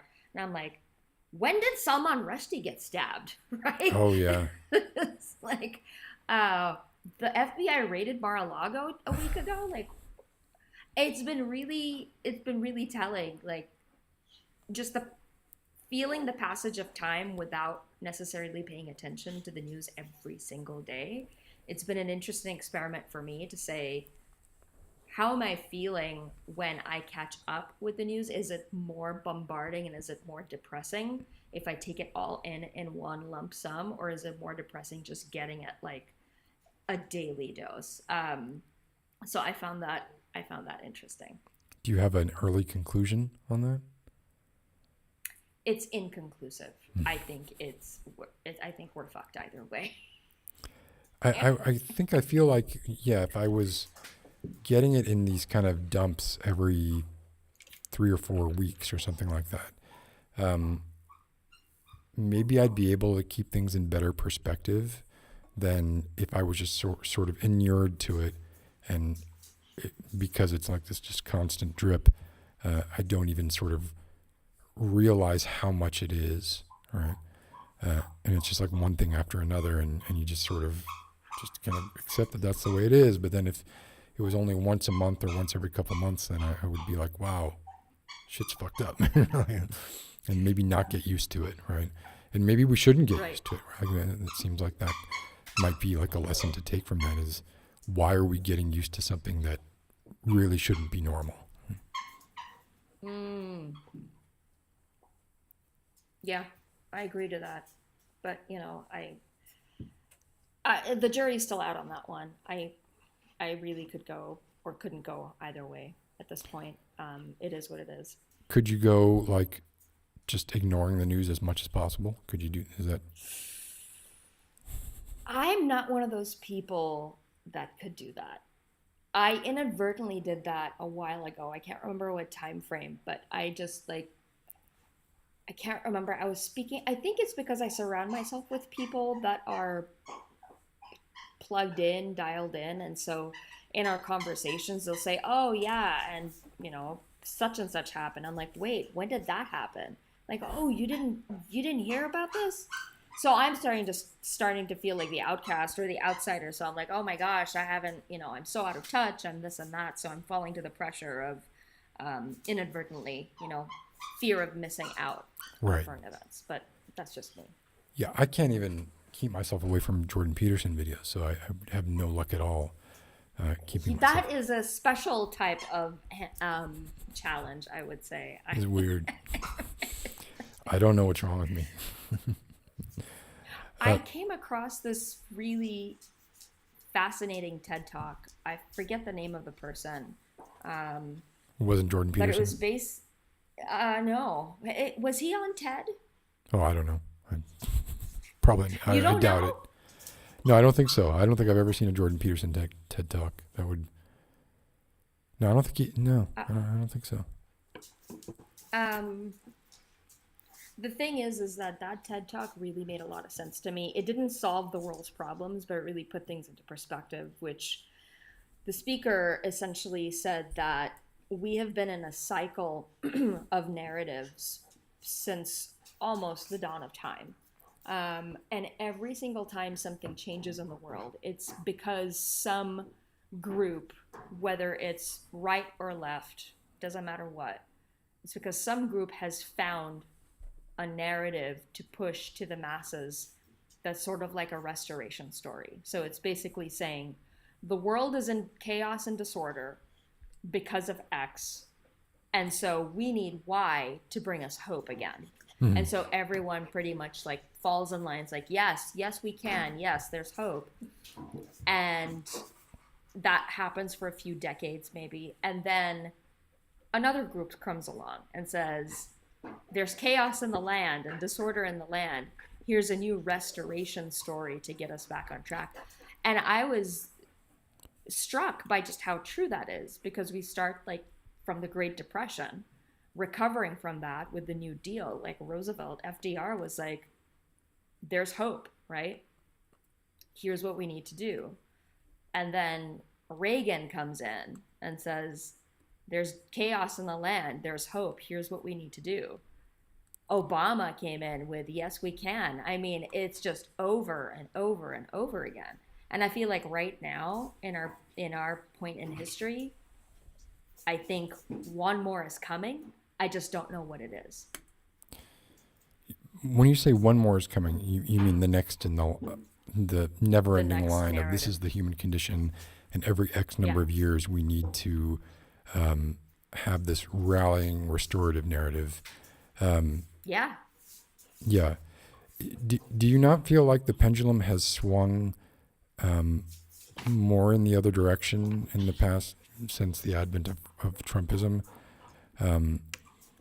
in a way that might have some sort of effect on that? Like maybe it means we need an even more extreme version of that, right? Or maybe it does. I don't know what the outcome of that is, but it seems like we were starving for it, and for a while, for a very short while, I think, and I am speaking sort of anecdotally here, but I think a little bit also, like the left seemed to be in line with the narrative that, okay, Biden was that person, but then that disappeared. That didn't really ever manifest, right? And he was more like doing as little harm as possible, but also not like, he's not, drawing any record number rally. He's not really a polar. Well, I mean, he's polarizing, but he's not really like a figure that everybody's getting behind and being like, getting excited about. Yeah, I don't think Biden is the restoration story. I think Biden was like a what do you call those little wooden flat thing? Like a shim, right? That's what I think Biden is. I think we're still in this swirling piece of, with Trumpism. That restoration story was make America great again, and that still continues. We have not got that. That is still true to this day, and Biden is just like a blip or a shim in there. That's So what I think. Biden should not run for president in 2024. Is that's what I'm hearing you God say? no, God no, please don't. But he's gonna, right? Well, if he's gonna, he's gonna. I mean, at this point, they're all like, I just wish that we would blow up. Not literally, please. Whoever's listening, don't take that. The two-party system is just, it's terrible. I mean, if I could vote, I probably wouldn't vote. I'm sorry, if you could vote? Yeah, I'm not a citizen yet. Oh, how did I forget that?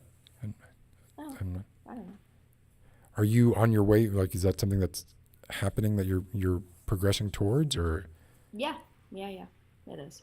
Because there are a lot of other things that I don't have the luxury of having because I'm not a citizen. So those things will obviously fall into place. But yeah, I keep wondering, like, when I get the right to vote, will I vote? I don't know. Yeah, I mean, my personal take on that is voting for the lesser of two evils is still a net good, right? But it doesn't feel great. But yeah, I didn't know that. That's interesting. How can I ask how long you've lived in the United States? It's going to be 18 years. And how does that work? Like how can you live in the United States for 18 years without being a citizen? I guess I'm not clear on. Oh, I have a permanent resident card, so I'm a permanent resident. Oh, gotcha. Okay, of course. Yes. Yeah. Okay. So. And before that, I was on a work visa. I was on student visas for most of my time here. So what you don't get, you don't have the right to vote. Social Security, no. Permanent residence, I do.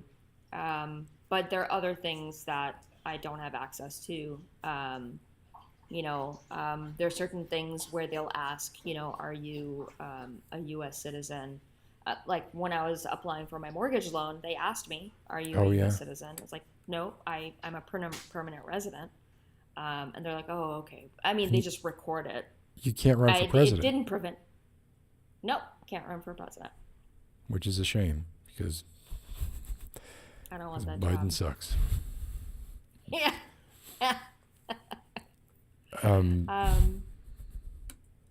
Yeah, so I'm curious what the next restoration narrative would be, and it very very well could be like Trumpism 2.0.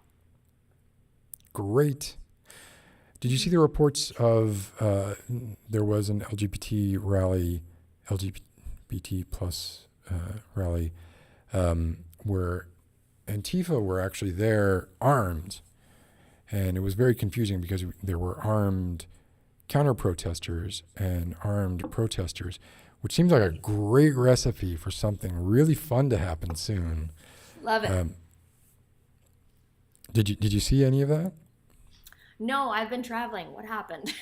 Well, basically that, right? And there were people interviewing a couple of MAGA people, and the MAGA people seemed very confused. I don't think they were used to seeing a sort of armed militia who were not like their own armed militia. Right. Right. It's like, whose side are you on? Yeah, but They're it does seem like surprised. this is not gonna, like, if this is the trend, now we're gonna see more armed leftists and armed rightists, right? Like, I mean, there's a pretty obvious conclusion that can be drawn from that line, you know?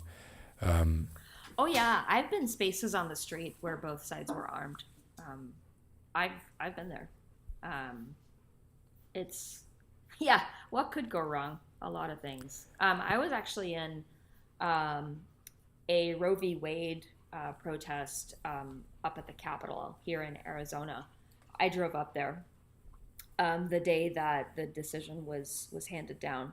And I knew that it was going to be very, very large. And so I went there and I kind of attached myself to a group that that I will not name here, but I attached myself to a group that I believe in strongly. And so we kind of went there together, and man, Phoenix police don't play, man. They do not play. I was stunned. And I've been in a lot of other places where police presence was a concern. But Phoenix had this edge to them that was a whole lot more scary than other spaces including Chicago. So when you say don't play, like, how do you mean? Like they were just like being very sort of violent and pushy, or they were very. They fired tear gas without warning. Oh, okay, yeah. That's no. So ironically, like DC is actually pretty good about that stuff, but I think it largely has to do with DC as a city is pretty much organized in a way that they can if they know it's going to happen, they can set everything up so that they can keep certain groups isolated from each other. Oh, no kidding. And yeah, and you essentially have, like, most of the time when you go to protests in DC, the counter protesters and the protesters will not be in the same space. There will be a full, at least a full street, or maybe a couple of streets, and I'm talking about like some of those wide streets between them, with barricades up completely across the street. So ironically, like I said, like even for those Roe v. Wade protests that happened in DC, they were pretty. I don't think there was any tear gas fired that I know about, but I think that was largely because, like I said, like I think they really strategized like how to keep people from being able to do any real damage. Like before, like you knew this decision was coming down because they encircled the Supreme Court with barricades a couple days before, and it was like, oh, look what's happening at 3 a.m. Mm-hmm. Wonder what this means, right? Right. So that's interesting. Yeah, they did the same thing in Chicago when they were about to announce the verdict for Derek Chauvin. And I was like, okay, this is coming. So you were in Chicago for that? When the verdict was handed down, yes, I was. When were the riots? This was a few years ago, right? Was that from the verdict? I mean, I know there's more than one riot, but there was a pretty big Chicago riot where there was a lot of looting going on, or what they were calling looting. Oh, that was in Minneapolis for in 2020, right after George Floyd's murder. Is that what you're talking about? Is that what I'm talking about? Maybe that is what I'm talking about. Yeah. Why did I think that was in Chicago?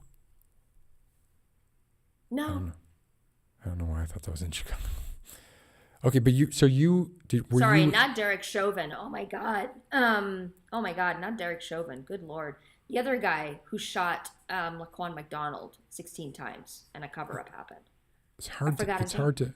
So Derek Chauvin's the one that shot or that killed George Floyd. Correct. There was, I forgot his name. Jason something.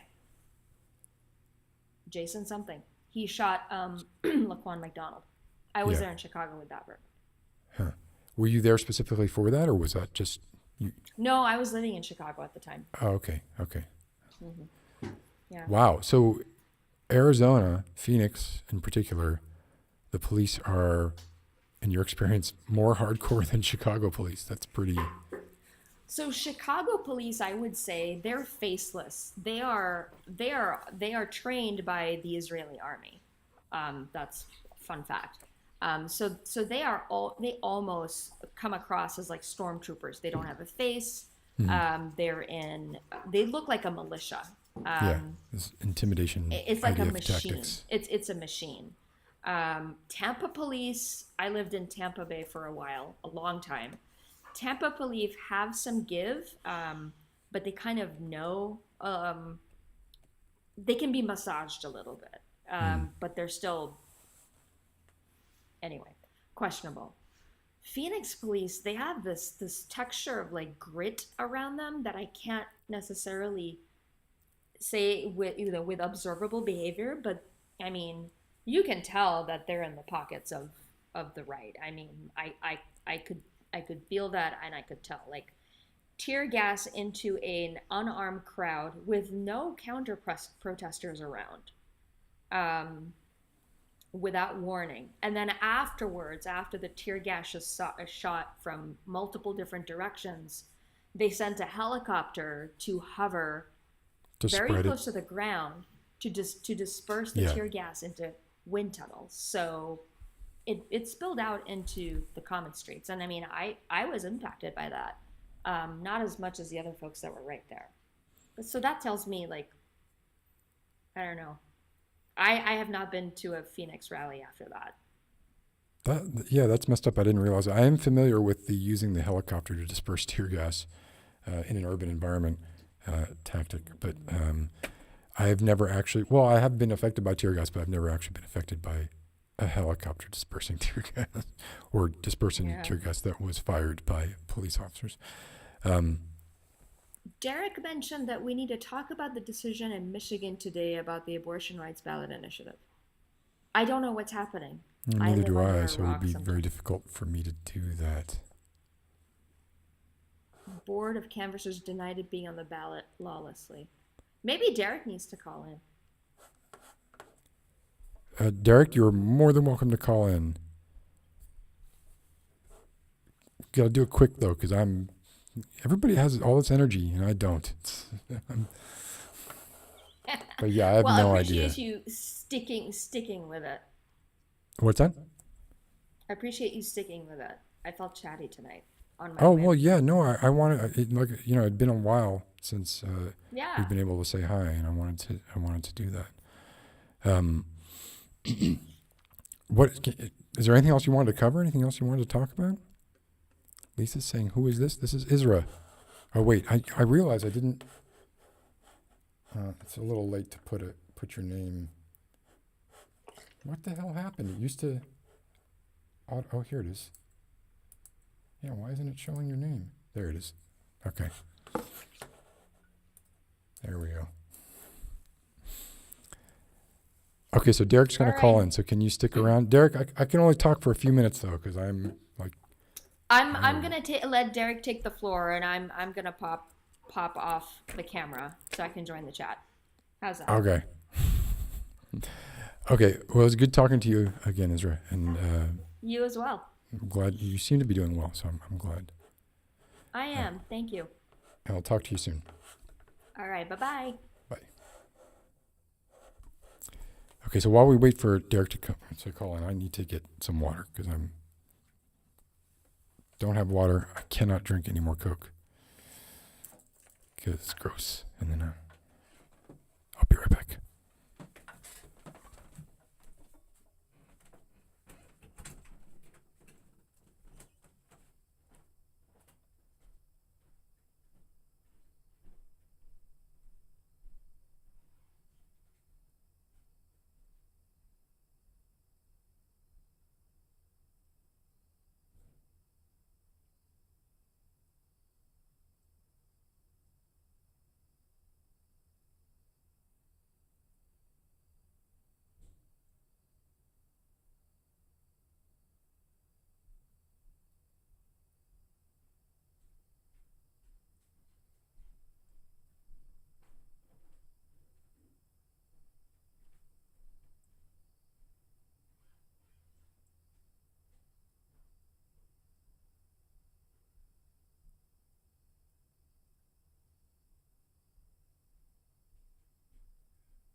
Coming back.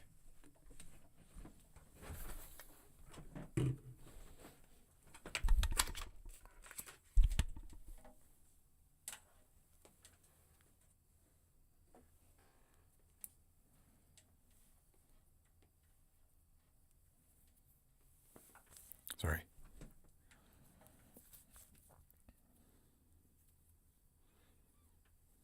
Oops. Jesus. Derek, if you can, go ahead and call in. Oh, wait, do I need to?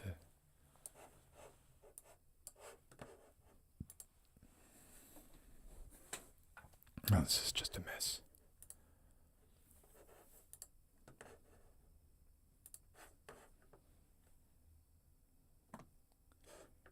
Here or have the link right here.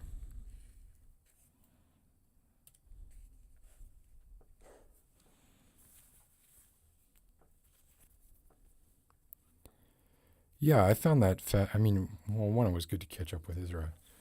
But I did find that fascinating that like the less, I mean, it's kind of frightening that like the people are now considering the less stressful job the bedside job, which, has sort of historically been the sort of thankless, overworked, overstressed part of nursing, at least, from what I understand of it.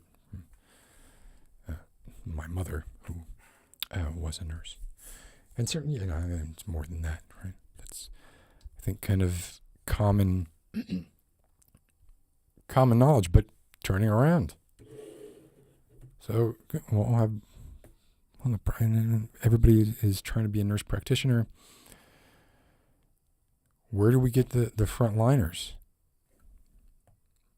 Yeah.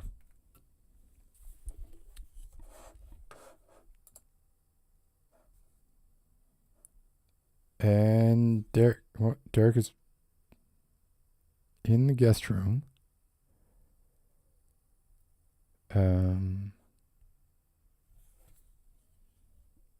But I don't see you, Derek. I do not see you. So I'm not sure if you're actually there or not. I can try adding you and see if we can just hear you.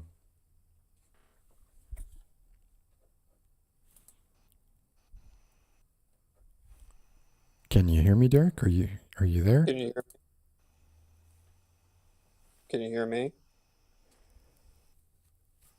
I can hear. Can you say a couple more things? Can you hear me at all? Yeah, can hear you very well now. Huh. Yeah, I don't know why it's not coming up at all. It's dark where Weird. you are. No, I just turned the light on actually out of my patio. I don't know, it's weird.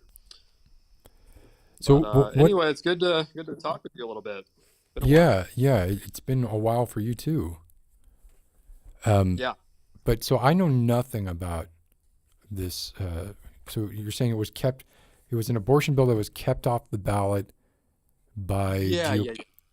Could you talk a little there's- more about it? Because I know absolutely nothing about it. Yeah, sure. Abortion rights proponents we're trying to put a ballot initiative on the ballot for this November election to enshrine abortion rights into the state constitution of Michigan. So it's a pretty significant ballot initiative, and they got enough signatures and everything. And there was I think the Board of Canvassers or something like that said that they got enough signatures and it should be on the ballot. But then it has to go through the state board of elections, and there's 2 Democrats, 2 Republicans, and the 2 Democrats voted off on it. You're basically just supposed to, if the ballot initiative has enough signatures, it's just basically kind of supposed to be a rubber stamp. Right. But the 2 Republicans said no. And they gave a reason about, there's something about the spacing of the wording. It's some bullshit like that. It's pretty obvious what they were doing. And I think and they also said no to another ballot initiative. I don't know what the reason was for that one. That I think it has voting. It has to do with voting rights too. So, and this is just a sign of things to come, honestly. But as far as, so I'm not really familiar with like how things get on the ballot, right? Like, Okay.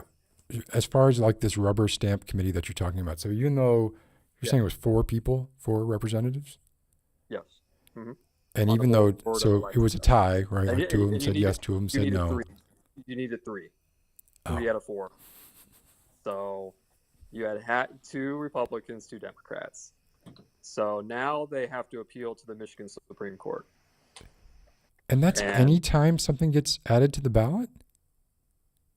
Yeah, that's what they have to do. Yeah, to put it on the ballot for November election. Yes, That in the state of seems Michigan. like it would always be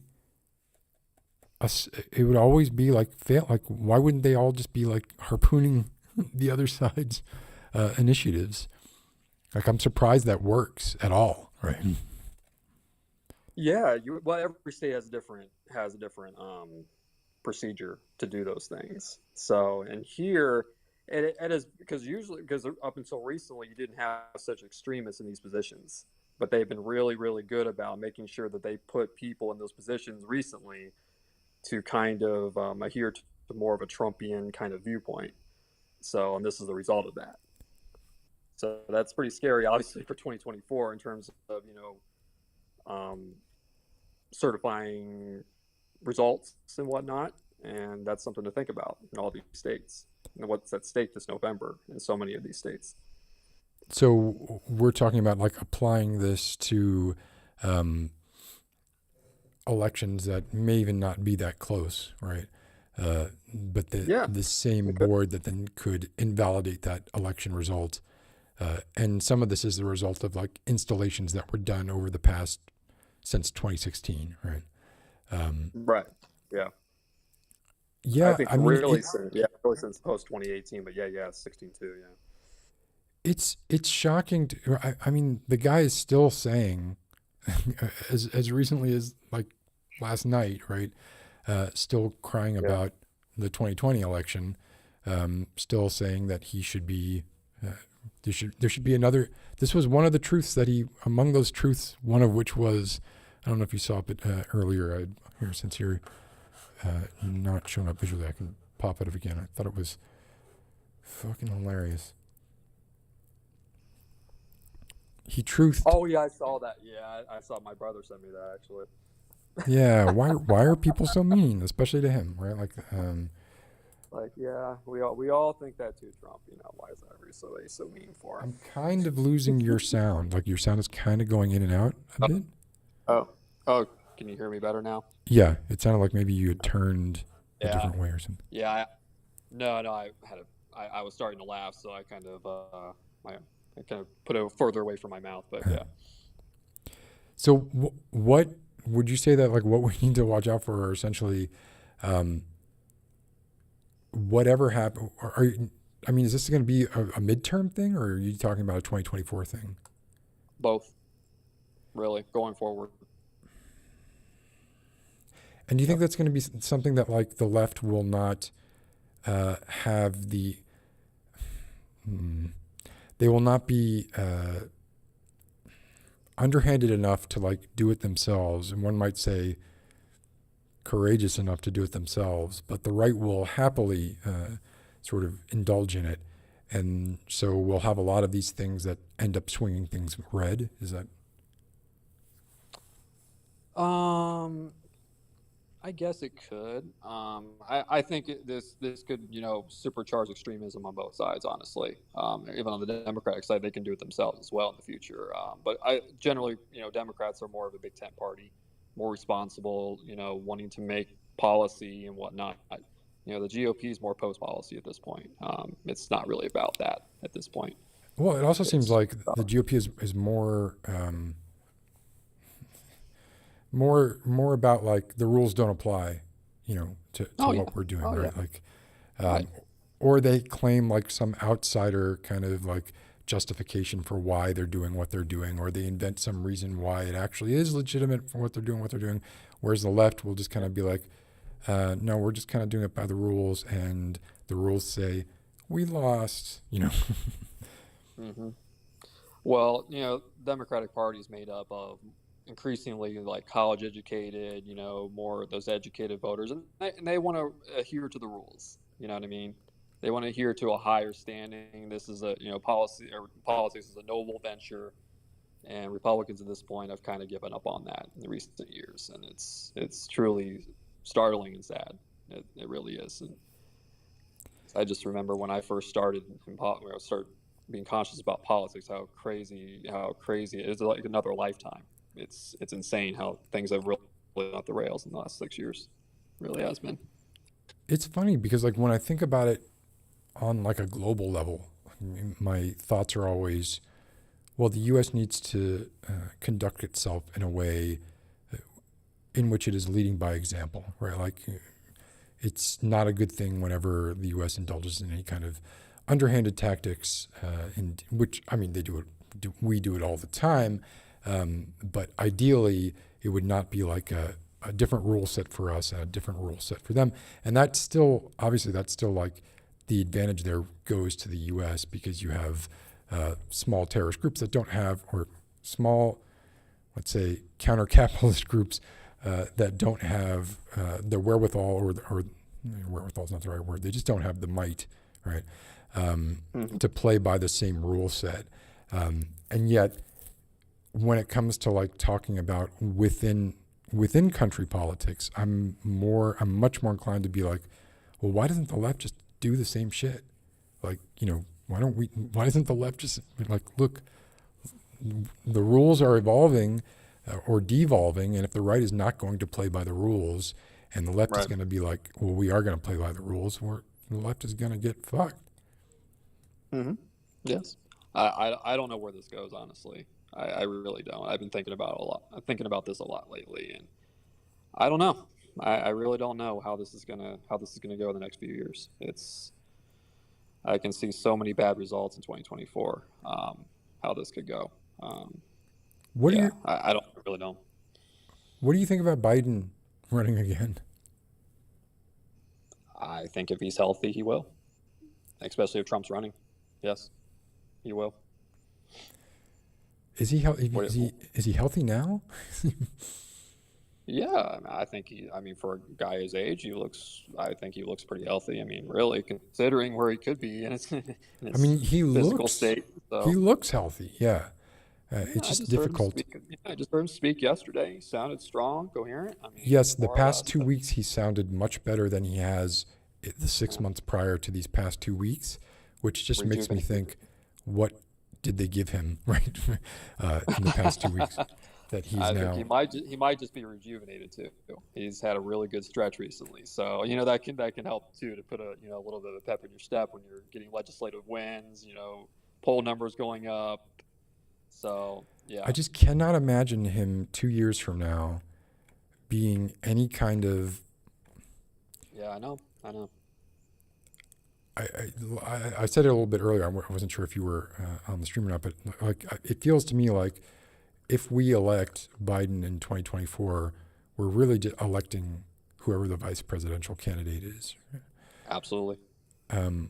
So is that going to be Kamala Harris again? If it's not, that signals weakness within the party, right? She will absolutely be the running mate again. Yeah. So what we're really saying there is Kamala Harris is likely to be the de facto president, sometime in 2027 or 2026. Yep. And how frightening of a notion is that for the right, right? Yeah. A woman of color as president, right. Who was she was a prosecutor though. Like Republicans like that. So. Yeah, I've never talked about this publicly in any of my videos, but she was actually my first choice for the nomination at first. Really? Yes, she was. I thought she kind of had a little bit of Obama magic, a little bit, and I thought she might be able to pull the party together, and she kind of proved me right at the that first debate when she really beat Biden's head in and whatnot. And I thought she was going to take command and knock him out, and then she kind of sputtered, and I've kind of really soured on her ever since then. I don't think she can win an election on her own. especially when it comes to electoral college. This is So, like, I have been very disappointed when I hear her speak in the yeah, past couple of years, and I wonder if that's, or the past year or so. I wonder how much she is muzzled, right? Like how much she just cannot say any of the things that she might otherwise say if she was free to kind of be making the policy instead of falling in line with the policy that's been laid out for her. I don't know. I liked her. I was a Bernie Sanders person, right? And an yeah, Elizabeth Warren person. hmm So, but I still liked Kamala Harris. But yeah, I guess so then that's what it comes down to then, is like, if the 2024 election is Trump and whoever, right, whoever it is, against Biden and Kamala, like the stoked fear will be Biden is going to be the oldest president by a long. He's already the oldest president. by far. Yeah, so he'll be the oldest president by far, and I think like they will rally around the idea that, hey, you're electing Kamala Harris as president if you do this, and that will rally the base of the right. At least that's what it seems like might happen to me, even if it's not Trump, like whoever it is, right? And yet Biden is also kind of locked in with Kamala because any kind of change there signifies weakness too. So I don't know. It just makes 2024 not look super. I'm not super optimistic about it. Yeah, I think. Well, backing up a little bit, I wanted to also say that I liked Elizabeth Warren, Bernie Sanders, but I knew they couldn't. I've always been very much about the most electable, the one that can win. I want to win. That's always been my thing. I have my preference, but I want to. I'm okay with half a loaf. No, I think if the That's the Democratic thing. Party had allowed Bernie Sanders to win the nomination, I think he would have won. You don't think he would have beaten Trump? In 2020, Yeah. no, I don't. I really don't. I mean, Biden can. I don't. I really do not. No, I think he's just. I think he would have had a better shot in 2016 because I think he was just a better candidate in 2016 versus 2020. To be honest, if I'm being frank. Are you talking about Because he age had there? Or are you talking about events that no, were? nope. I think he was that was more of his moment in 16. I really do. He did And seem, yeah, it did seem like 2016 was, well, but it kind of seemed that way in 2020 too, right? When he was, well, no, yeah, you're right. In 2016, when he debated Hillary Clinton, yeah, I remember feeling like, okay, it's gonna be Bernie. it was the perfect foil for him. It was the perfect foil. Yeah. And Biden was just never quite that same foil that Hillary was. And he was just he was the flavor of the month. He was the new guy on the block, and people were excited. In 2020, it just never felt the same. It felt like more of a retread. So, like, it's almost impossible to find fault with his political record, right? Like, or his consistency. Whereas if you look at like Biden's voting record, right, it's not great, right? Especially if you go back more than a dozen years. Biden is a politician, and he's all about just trying to stay in the center of the party. And that's very smart for you to do. And that's how he's gotten this far, is by trying to stay to the center of the party, wherever that's at, where it's evolving with the issue. And that's what you do. That's how you win. And that's how you're a smart politician. That's how you win elections. How does that explain Trump? Trump's a whole different animal. And a different electorate. It doesn't apply. Nothing applies. Yeah, they don't. I mean, he was famous for so many decades. People knew him, and he's just a whole nother animal. It's really unique, and it's hard to replicate that. Yeah. And and it's to a different electorate too, that are just very gullible and honestly just more dumb, and they're willing to. I don't know. He's a whole nother animal. When it comes to 2024, back to your original premise, I think you were talking about whether you're pretty pessimistic about Democratic chances in 24, right? Right. It just depends on who the nominee is. I think if it's DeSantis, he's unproven. We don't know how he would be on the national stage, because I did see that. Did you see that commercial he made that he was like pretending he was on Top Gun or whatever? How cringe that was. I don't know if you saw that or not. I wonder if that's the Florida. Yeah, that was pretty cringe, and a lot of people were like, I don't know about that. Maybe he's not what I thought he was. Yeah. I watched it too, and I was like, this guy's the one I'm gonna have to be afraid of? Really? This guy? Huh. But, Do you think there's a possibility of a Trump DeSantis ticket, or are they too? It's What's a that? possibility, but I can see him nominating a woman, maybe Kristen Noem or whatever her name is from South Dakota. I can see him nominating a woman to be his running mate. Trump, you mean? Yeah, Trump. DeSantis too. He could nominate her too, but I can see him nominating a woman, honestly. But it could be DeSantis too. It just depends on how the relationship is, if he trusts him or not.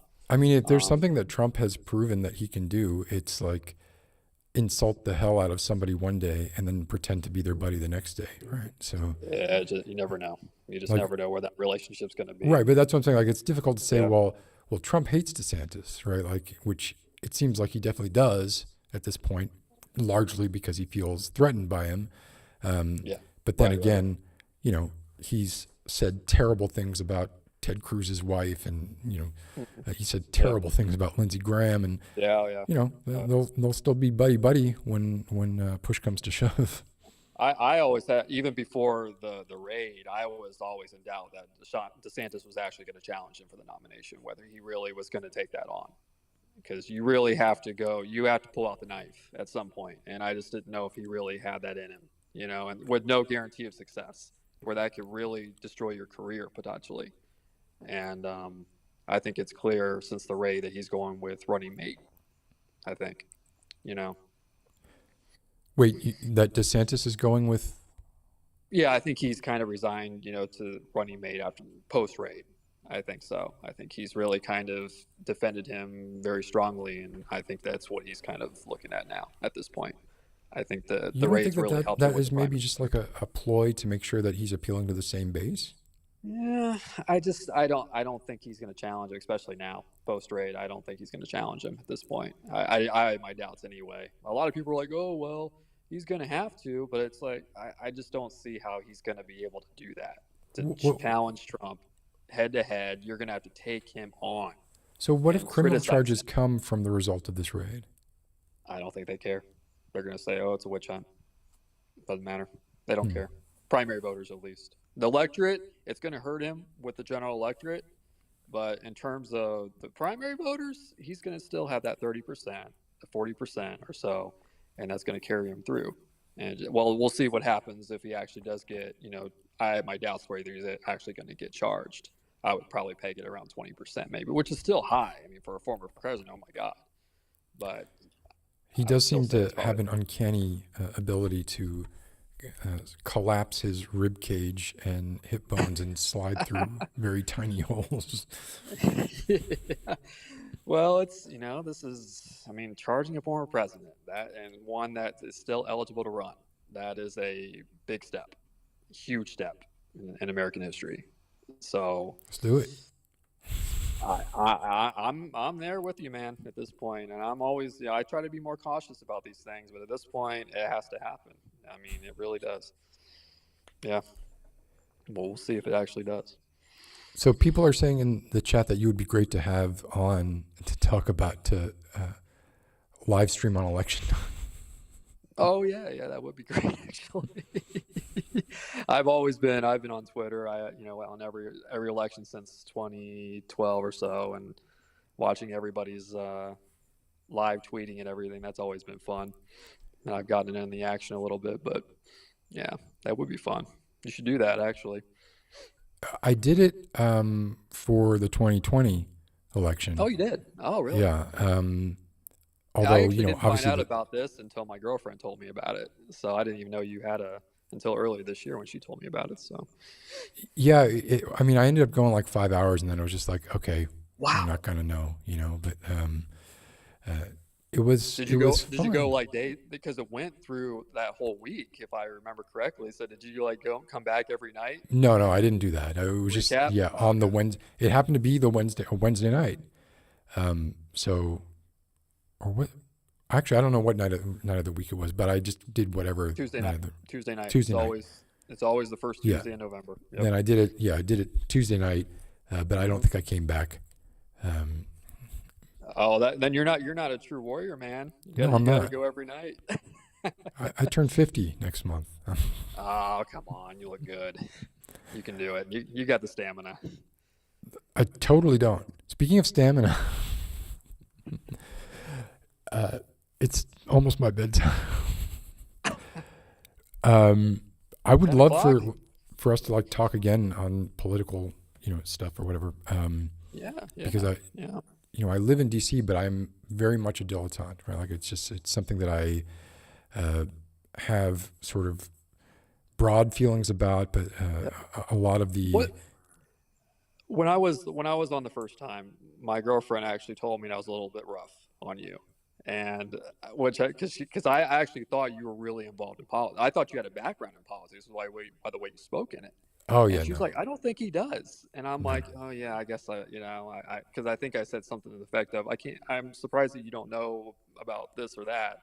Because I was just assuming that you were kind of like me in some ways, and that Oh was a no. mistake, and I'm sorry about that. But Well, I didn't get that feeling at all. okay, But yeah, no, I don't. If you ask me, I have a 10th grade poli sci education. I don't really know, right? Like really, there are some things that I'm very much invested in, and I have been like politically active since I was pretty young. yeah, But when it comes to like, knowing names and particular voting records, no, not so much. Not so much. okay, I do yeah, know who I like, though. yeah. I totally thought by the way you spoke, I thought you had a background possibly in politics, or you maybe I wasn't sure, but I got the impression. I mean, I'm you a seem to know bullshit your artist. shit, so aren't we all? Okay, Derek. So let's talk again. Definitely. Sometime soon. Does your webcam usually? I think you've been on before with your webcam Well, on. I think it's worked. well, I'm using my iPhone. This is really, I wasn't planning on being on. I just No, got yeah, my I know. iPhone It really was, quick, so yeah, I didn't have time really to do anything. So yeah, I was just getting ready to drink some wine, honestly, but drink some wine. before I Oh came on. God, if I Oh drank yeah, you should wine, do. I would hate my life in the morning. Really? Can I ask how old you are? You don't have I'm to tell. 32. Yeah, fuck you. I honestly thought you were I thought you were around late 30s, early 40s. I had no idea you were almost 50, Yeah. seriously. Juan's mom thought I was 55, so I'm, Who? someone who's often in chat. Oh, really? Yeah. 55? Last week, his mom, he said Oh, his she's mom was trolling. watching and said She's she trolling. guessed that I was 55. She is being an ass. There's no way you were 55. That's crazy. I feel I 55. thought, when I first started watching your videos, I was like, man, is he around 40 or so? I mean, there's like a million things that we could talk about because we do have like some shared history in the ASMR space. Right? Yeah. So yeah, it would be good to have you on like whenever you want, really. Right? Oh yeah, I it's just the summer I'm usually out. That's why I haven't been on as much lately. But yeah, definitely look forward to talking to you again. It'd be cool to meet up sometime too. That would be. Yeah, I saw you had emailed me something about being out this way sometime in October. Yeah, I I think it was. was. Yes, a few weeks ago. But yeah, that'd be kind of cool though. Because I Yeah. know you do video collabs and whatnot too. This is I think maybe the only way that I can do videos in any sort of reliable way is if I have somebody else there like making sure that I do it. Otherwise, I just do like Well, yeah. I do Yeah, it's half-ass hard to tests, keep it. or I get halfway done with something and then I lose steam, Yeah. and I'm just like, fuck it. Yours is high quality. I mean, it's great production. I can understand why it's mine. I just turn on a webcam, I talk for a few minutes, and that's it. But for you, it's like production values high. You have scripts, I assume. I don't think you just go by, seat of your pants or anything. And Half and that half. takes a lot of time. Half and half. Depends on the video. Like some Okay. videos I have scripts for, but it's been like scripts have been a pain. The last several videos I've just been winging. And if you have a good, like I did a video based on Buffalo 66 with ASMR Creations. Yeah, I saw that. And she didn't know the movie. Like she'd never, like she watched it in particular for, as when I presented her with the idea, because I thought she had some passing resemblance to Christina Ricci. And Yeah, she does actually. yeah, and I had worked with her before. We did like a Phantom Thread collab, and she went. I thought she was great, and so it was really easy to do. And we did it in one take, or we did two takes. Like the first take, I was trying to do Vincent Gallo's voice, and it just wasn't working. And I was like, no, we got to stop. So like 10 minutes in, we stopped, and then we did it again. And I just was like, forget trying to imitate Vincent Gallo. I'm just going to do it in my own voice. And that ended up going a lot better. But that was fun. And that's when that was probably the most fun video that I can remember recording in the past year. Because was that the one in the hotel room? Yeah. Yeah, that's what I thought. Yeah, okay. Yeah, it's literally something that happened like 3 weeks ago. Yeah, it's just fun to have somebody, and that was why I enjoy. I realized we were supposed to end the call already. One of the reasons I enjoyed like doing stuff with Paul was, whenever he was such a good improviser, it was just like you could talk shit for 2 hours, right, and just bounce off each other and never really run out of a prompt. So that's always fun. Yeah. I never did a video. I did a video with him. We were just vlogging, but yeah, I know he's great to talk with. Yeah. I miss that. Yeah, me too. Okay, so Derek, have your glass of wine, and we'll talk again soon. Is that good? Yeah. All right, take care. We'll talk later. Yep. See you later, man. All right, bye. I got like a little jolt of energy there right at the end. But now it's gone. So, I guess to wrap up, there are lots of ways that people can lie to themselves. Aaron Rodgers seems particularly adept at it. And so does Jordan Peterson. And so does Dave Mustaine from Metallica.